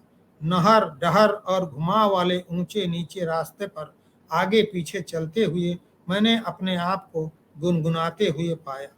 बहुत पहले किसी नारी कंठ से सुने हुए गीत की एक ही पंक्ति बार बार, भैया आए बहिनी बोलावा न सुनो सखिया, भैया आए बहिनी बोलावा न सुनो सखिया। सुनती है सखी, बहन की विदाई कराने भैया आ गए हैं। इस पंक्ति में ऐसा कुछ नहीं लगता जो उदास करे, लेकिन जाने क्यों जब जब मैंने इसे गुनगुनाया मेरी आंखें भर आईं। राह बार बार धुंधला रही। भर दिन शेष था। पुराने खपरेल घर का पिछला हिस्सा केसर को बंटवारे में मिला था, इसलिए पिछवाड़े पश्चिम तरफ मुहार फोड़ा गया था। सबसे आगे एक मटमैला हड्ढा बैल जाड़े से रोए फुलाए खड़ा था। उसके बाद पुआल का ऊंचा ढेर, ढेर की आड़ लेकर धूप सेंकती बैठी थी केसर की बूढ़ी अशक्त और लगभग अंधी सास। बगल में एक चारपाई खड़ी थी। जमीन पर बिछे पुआल के एक सिरे पर 1.5-2 हाथ लंबी तेल और मैल से चीकट एक काली कथरी सूख रही थी। कथरी से बूढ़ी तक 2.5-3 गज लंबे क्षेत्र में मक्खियां भिनक रही थीं। साए साए करके हाँफती बूढ़ी रह रह कर खांसती और बलगम का एक लोंदा बगल में लुढ़का देती। हर लोंदे पर मक्खियों का काला गोला जमा था। आसपास रेह फुलाई थी, जिसमें मिले धान के दानों को एक गिलहरी ढूंढ ढूंढ कर फोड़ रही थी और रह रह कर चटचटा देती थी। हम लोगों को देखकर वह नीम के पेड़ पर चढ़ गई। हम लोगों ने साइकिल खड़ी करके बूढ़ी को अभिवादन किया और पास खड़ी चारपाई बिछाकर बैठ गए। मक्खियां एक बार जोर से भनभनाई, फिर अपनी अपनी जगह जम गई। सामने ओसारे में कुछ अर्धनग्न बच्चे भागने कूदने वाला कोई खेल खेलते हुए ठंड से लड़ रहे थे। मात्र गंदी बनियान पहने एक सबसे छोटा बच्चा आंसू, नाक और राल चुआता बैठा हुचक हुचक कर रो रहा था। बूढ़ी हम लोगों को पहचान न सकी तो पूछा, कहाँ घर पड़े? केसर के बप्पा ने बताया तो बूढ़ी संकोच में पड़ गई।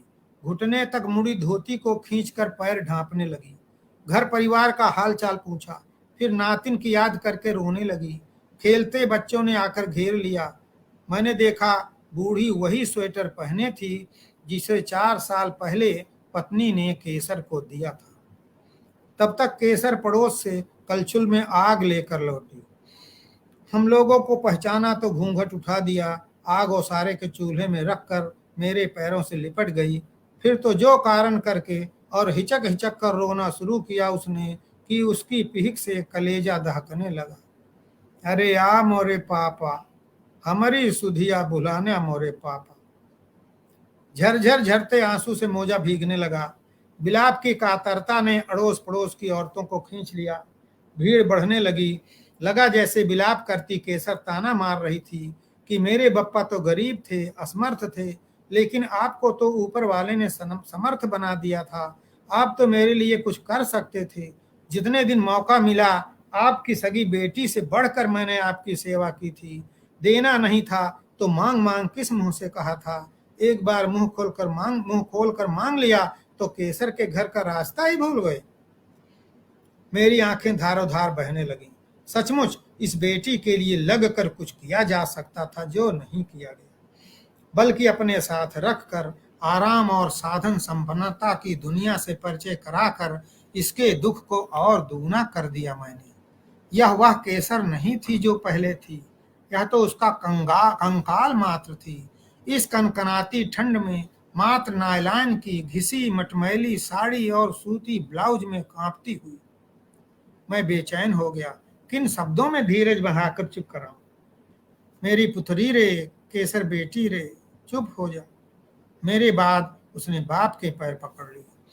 इकट्ठा औरतों ने मुझसे मेरा परिचय पूछा, फिर बतलाया कि बहू अक्सर आपको याद करती है, आपने ही उसे सिलाई मशीन दी है, आप ही के पास रहकर सिलाई भी सीखी है ना।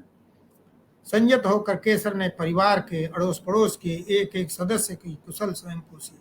फिर एक मौनी में लाई गुड़ और लोटे में पानी लाई। लड़कों के झुंड को उसने एक मध्यम झिड़की से भगा दिया।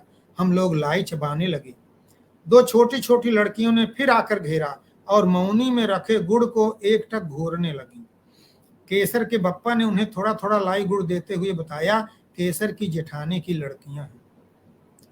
लैया गुड़ को एक ही झोंक में मुंह के हवाले करके दोनों ने फिर मौनी पर नजर टिका दी और खटिया की पाटी पकड़कर कूदने झूमने लगी। बूढ़ी के पास पुआल पर बैठी केसर ने बुलाया, ए गुड़िया, इधर आओ। फिर उठकर दोनों को बाहों के घेरे में पीछे ले गई और समझाने लगी, वहां नहीं खड़े होते बिटिया, जानती हो कौन है? हाँ, माई कहत रही नाना है। बड़ी ने कहा, नहीं बिटिया, वो साहेब हैं। आओ, हम तुम्हें घर से दूसरी मौनी में लाई गुड़ देते हैं। और दोनों को लेकर अंदर चली गई। अंधेरा होने लगा था। केसर ने उसारे में अलाव जला दिया। बूढ़ी के साथ हम दोनों अलाव तापने लगे। वह बैल को चारा देने और चूल्हे पानी में लग गई। हम लोग बूढ़ी से हालचाल लेने लगे। बूढ़ी ने हाँफ हाँफ कर जो कुछ बताया उसका सार यह था कि उनकी पतोहू बड़ी मर्दाना औरत है। बेटा तो जब से भट्ठे पर रहने लगा है, हफ्ते हफ्ते भर एक दिन के लिए घर आता है। खेती बाड़ी का भारी मेहनत वाला काम भी नहीं कर पाता। पतोहू अकेले दम पर घर गृहस्थी का सारा काज संभालती है। इसी जंजाल के चलते छीमी जैसी बिटिया निमोनिया से मर गई। इसी की सेवा से जिंदा हूं भैया, नहीं तो इस जाड़े में उठ जाती। दिन भर घर के भरम जाल से जूझने के बाद आधी आधी रात तक सिलाई में आंख फोड़ती है। गांव देश में इतना काम ही कहाँ मिलता है। जो 4-6 रुपए का काम कभी मिला भी तो उसमें आधा उधार किसी तरह नून तेल भर का निकालती है। तो देखकर जेठ जेठानी की आंखें फूटती हैं। जेठ अक्सर लड़ता है, झूठ मूठ का कलंक लगाता है कि सिलाई तो बहाना है। दुनिया भर के लुच्चे सोहदे, छोटे बड़ों के लौंडे लपाड़े अंधेरा होता ही द्वार पर मड़राने लगते हैं। इसका आदमी तो भट्ठे पर जाकर आंख की ऊंट हो जाता है। मैं खानदान की पगड़ी उछलते नहीं देख सकता। किस किस से रार मोल लेता फिरूं। बहुत बहुत सिलाई कढ़ाई वाली देखा है। ये धंधा करना है तो बाजार में जाकर दुकान खोले। जेठानी अलग राह चलते कुपार बोलती है। चंदा जैसी लड़की इन लोगों की नजर में बबूल का काठ हो गई है। इसका आदमी चंदन जैसी लड़की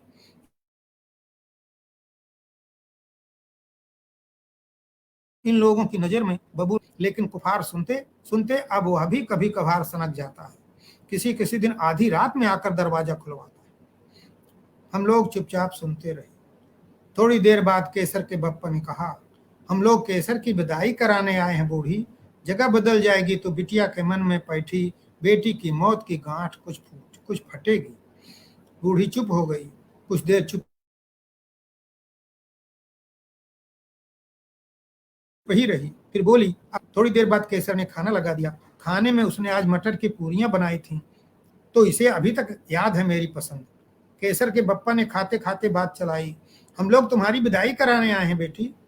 नातिन की मौत के सुनने के बाद तुम्हारी माँ अक्सर रोती रहती है।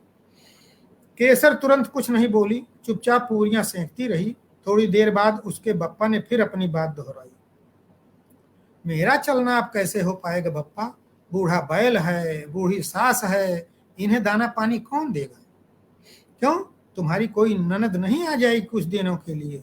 3 हैं, कहो तो हम 1 आध हफ्ते बाद फिर आए। वहां चलोगी, डीह पानी बदलेगा तो मन कुछ उछाहिल होगा, दुख का जाला कट जाएगा। दुख तो काटने से ही कटेगा बप्पा। केसर चूल्हे की आग तेज करते हुए बोली, भागने से तो और पिछुआएगा। चेहरे पर आग की लाल लपट पड़ रही थी। वह समाधिस्थ सी लग रही थी। यह केसर थी।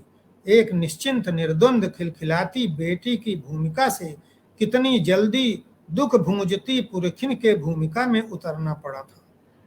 मैं विषादग्रस्त हो गया। आखिर बोल ही पड़ा, तुम्हारे लिए मैं भी कुछ नहीं कर सका बेटी, इसका मुझे बहुत अफसोस है।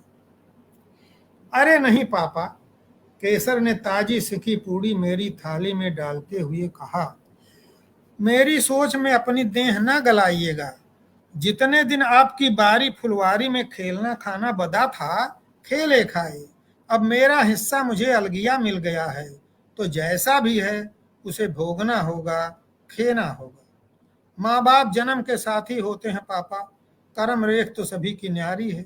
जब जनक जैसे बाप, जो राजा भी थे और ब्रह्म ज्ञानी भी थे, जिनकी इतनी औकात थी कि 100 बेटी दामादों को घर जमाई रख कर उम्र भर खिला सकते थे, 3 लोक के मालिक से बेटी ब्याह कर भी उम्र भर उसे सुखी देखने को तरस गए, तो हम गरीब लोगों की क्या औकात। यह केसर नहीं, केसर के रूप में मूर्त हिंदुस्तानी नारी का हजारों हजार पीढ़ियों से विरासत में मिला अनुभव और यथार्थ को उसके ठोस व्यावहारिक रूप में पकड़ लेने की उसकी अंतस चेतना बोल रही थी। इस हकीकी दर्शन को सहसा किसी किताबी तर्क से काटने का दुस्साहस संभव नहीं था। थोड़ी देर कोई कुछ नहीं बोला। अंततः उसके बप्पा ने अपनी आशंका से उसे सावधान कर देना चाहा। सुना है तुम्हारे जेठ जेठानी उल्टे सीधे कलंक लगाते हैं। तुम तो खुद ही समझदार हो बिटिया, जाने अनजाने ऐसी कोई बात नहीं होनी चाहिए कि। चूड़ी बनाते केसर के हाथ पल भर को रुक गए। पूड़ी बनाते केसर के हाथ पल भर को रुक गए। उसने सीधे सीधे बप्पा की आंखों में ताका। यह क्या कहते हैं बप्पा? फिर बिल्कुल ही कोई कुछ नहीं बोला। यात्रा की थकान थी, नींद जल्दी आ गई, लेकिन उतनी ही जल्दी उचट भी गई। कोई रोता है कि गाता है? चारों तरफ सघन अंधकार, भयावह सन्नाटा और बीच में उभरता यह दर्द भरा पतला नारी स्वर। मैं दबे पांव मड़हे से ओसारे में आ गया। आवाज केसर की थी, अंदर की कोठरी से आ रही थी।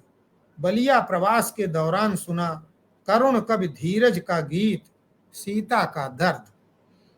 सीता जी को गर्भावस्था में पुनः वनवास हो गया है। लक्ष्मण उन्हें धोखे से जंगल में छोड़ आए हैं।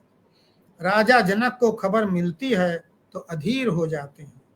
तुरंत रथ लेकर मंत्री जी को भेजते हैं, जाकर जनकपुर लिवा लाइए। कहना तुम्हारे माँ बाप का रोते रोते बुरा हाल है। लेकिन सीता जी मंत्री जी को समझा बुझाकर वापस भेज देती हैं।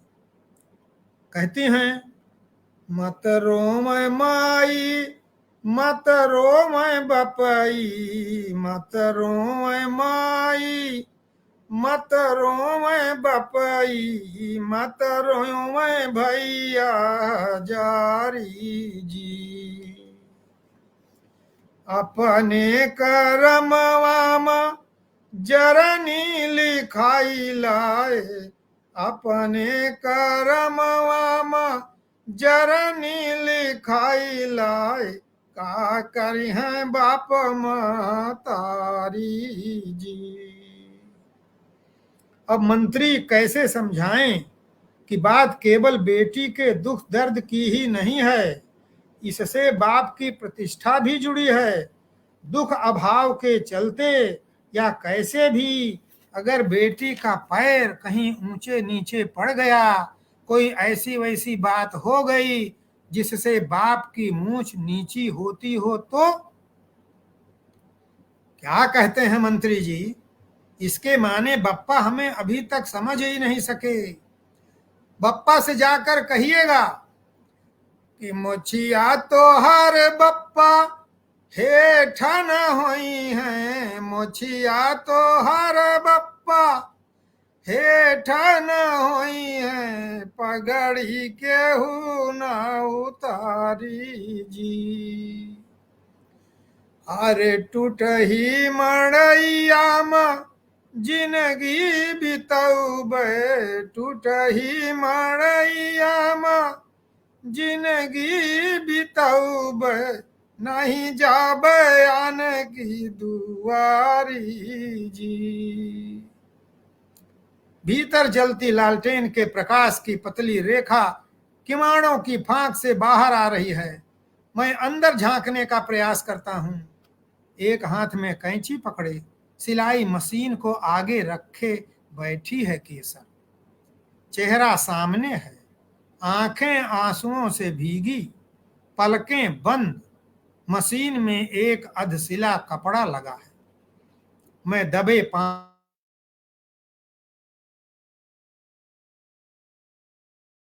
वापस लौट सिलाई मशीन के सामने बैठी गाते गाते रोती केसर।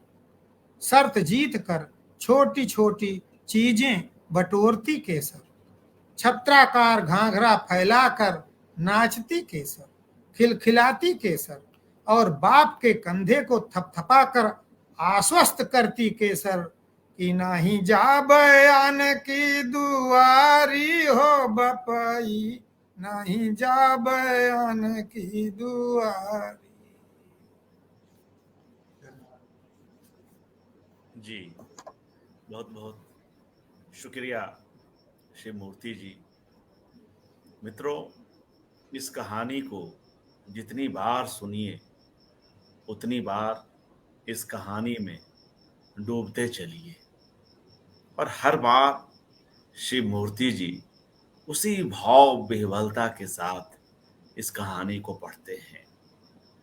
इनको सुनना और ऐसी कहानियों को सुनना निश्चय ही उस लोक स्वर को सुनना है जो हम देखते समझते आए हैं, और जिनके बीच देश का एक बड़ा तबका रहता है, जिनमें श्री मूर्ति जी की भी पीढ़ी है, हम लोगों की भी पीढ़ी है, और आज भी कई सारे लोग जीवन के इन विविध रंगों के बीच रह रहे हैं। कई केशर हैं जिनकी ऐसी कहानियां हैं, जिनमें सुख दुख के तमाम रंग हैं, जिनमें कम उम्र की एक युवती जिसे सारे हक मिलने चाहिए थे, हंसने खिलखिलाने के, जो इन सारे हकों के लिए पात्र थी, जिसका व्यक्तित्व इतना गठीला था, मगर जिसके हिस्से कई तरह के दुख मिले, मगर फिर भी वापस अपने उन भारतीय दर्शनों में जाकर जो अपने आप को बचाए रखती है, जो अपने आप को संभाले रखती है, ससुराल में बूढ़ी सास की भी सेवा करती है और बूढ़े बैल की भी, जानवर की भी, और अपने मायके के लोगों की भी उतनी ही चिंता करती है। उनकी मूंछ नीची न हो पाए इसका भी उसको ध्यान है। वह हर तरफ से लोगों को बचाने का काम करती है। एक निश्चय ही एक बेहद जीवंत चरित्र है केशर। और जिस तरह से श्री मूर्ति जी लिखते हैं कि यह केशर नहीं, केशर के रूप में मूर्त हिंदुस्तानी नारी का हजारों हजार पीढ़ियों से विरासत में मिला अनुभव और यथार्थ को उसके ठोस व्यावहारिक रूप में पकड़ लेने की उसकी अंतश्चेतना बोल रही थी। उसके आगे फिर कोई भी किताबी ज्ञान अधूरा और अक्षम ही ठहरता है। बहुत बहुत धन्यवाद श्री मूर्ति जी, इतने मन से और कई कई बार अपनी भावनाओं को नियंत्रित करते हुए इस कहानी को हम सभी के साथ साझा करने के लिए। और मित्रों, समय भी काफी हो गया है, बस चलते चलते कुछ एक और चित्र देख लें। थोड़ा माहौल भी बोझिल सा हो गया है, तो कुछ चित्र देख लेते हैं जो हमारे रचनाकार की जो अपनी रचना यात्रा है विभिन्न पुस्तकों के माध्यम से, उसको देख करके और कुछ उन रचनाओं की किस तरह की स्वीकृति होती है, इन सब को देखते हुए इस बातचीत को समाप्त करेंगे। एक बार फिर से देख ले अलग अलग पुस्तकें शिव मूर्ति जी की, त्रिशूल, उससे पूर्व केशर कस्तूरी, तर्पण और सृजन का रसायन, जिसमें रचना प्रक्रिया पर भी बात करते हैं, कुच्ची का कानून, और अभी कई ऐसी रचनाएं हैं जो हम शिव मूर्ति जी की ओर से उम्मीद करते हैं। अभी जैसा कि इन्होंने कार्यक्रम की शुरुआत में ही कहा, एक सुदीर्घ उपन्यास इन्होंने अपने प्रकाशक को भेजा है। यात्रा वृत्तांत काफी संख्या में इनके छपे हैं विभिन्न पत्र पत्रिकाओं में, तो उसका भी संकलन हम उम्मीद करते हैं कि शीघ्र ही आएगा। और जाते जाते रचनाकार और रचनाओं की जो स्वीकृति हमारे समाज में विभिन्न संस्थाओं के द्वारा, विभिन्न पत्र पत्रिकाओं के द्वारा होती है, उसकी एक वानगी देखते चलें। पुरस्कारों की सूची लंबी है, मगर एक कुछ चुनिंदा पुरस्कारों को लेकर आप देखिए, पुनः देखें।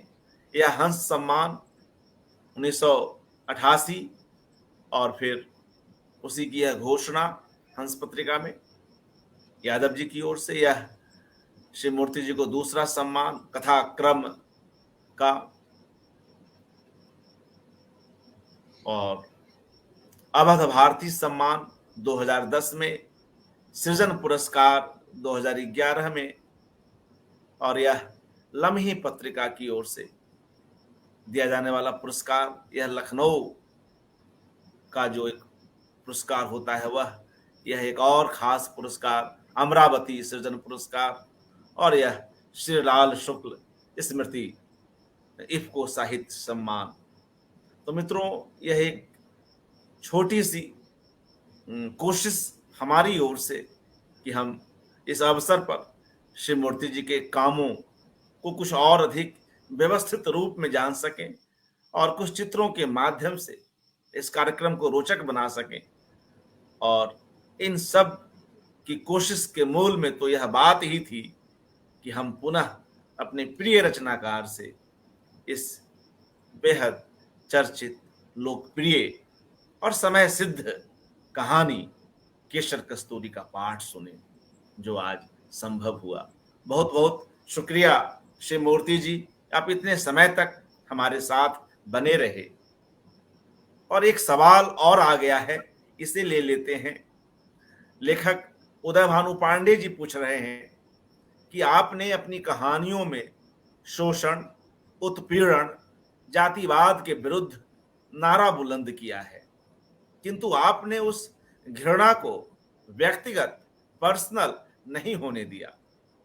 इसके विपरीत संजीव के साहित्य में घृणा नितांत व्यक्तिगत हो जाती है। आपकी इस निसंगता के पीछे कौन से कारण हैं? क्या आप में बहुत करुणा है या सेंस ऑफ ह्यूमर है जो कटुता को हरा देता है? वरिष्ठ लेखक उदय भानु पांडे जी का यह प्रश्न आपके लिए। उदय भानु पांडे जी को मेरा प्रणाम। और मैं चाहूंगा कि जो प्रश्न उन्होंने मुझसे किया है, निश्चित रूप से इसका जवाब उन्हीं के पास होगा और मुझे वह बताएंगे कि यदि ऐसा है तो इसका क्या कारण है। वास्तव में ऐसा है, मैं नहीं बता सकता, संजीव जी के बारे में भी मैं नहीं बता सकता। ये जो दूसरे लोग हैं जो हमारी रचनाओं को पढ़ेंगे वही बता सकते हैं। और चूंकि उदय भानु जी बहुत ही समर्थ लेखक भी हैं और विश्लेषक भी हैं, तो मैं चाहूंगा किसी दिन उन्हीं से जानना चाहूंगा कि क्या वास्तव में ऐसा है, अगर ऐसा है तो उसका कारण क्या है, ताकि आगे जब लोग इसको पूछे तो उनसे जानकारी हो जाए तो और लोगों को मैं बताऊं। जी, तो इसी के साथ लगभग 2 घंटे बीतने को आए। तमाम दर्शक लोग, लेखक लोग, पाठक लोग जुड़े हुए हैं, उन सभी का हार्दिक धन्यवाद। शिव मूर्ति जी, पुनः शुक्रिया कि आपने समय निकाला और इतनी अच्छी मेरा भी सबको प्रणाम, सबको धन्यवाद। बहुत अच्छा आपने अर्पण कुमार जी अवसर दिया सबसे मिलने का, सबसे रूबरू होने का, बहुत अच्छा लगा। फिर कभी इसी तरह मौका मिलेगा तो रूबरू हुआ जाएगा। सभी को मेरा नमस्कार, आपको धन्यवाद। जी, नमस्कार, शुभ रात्रि।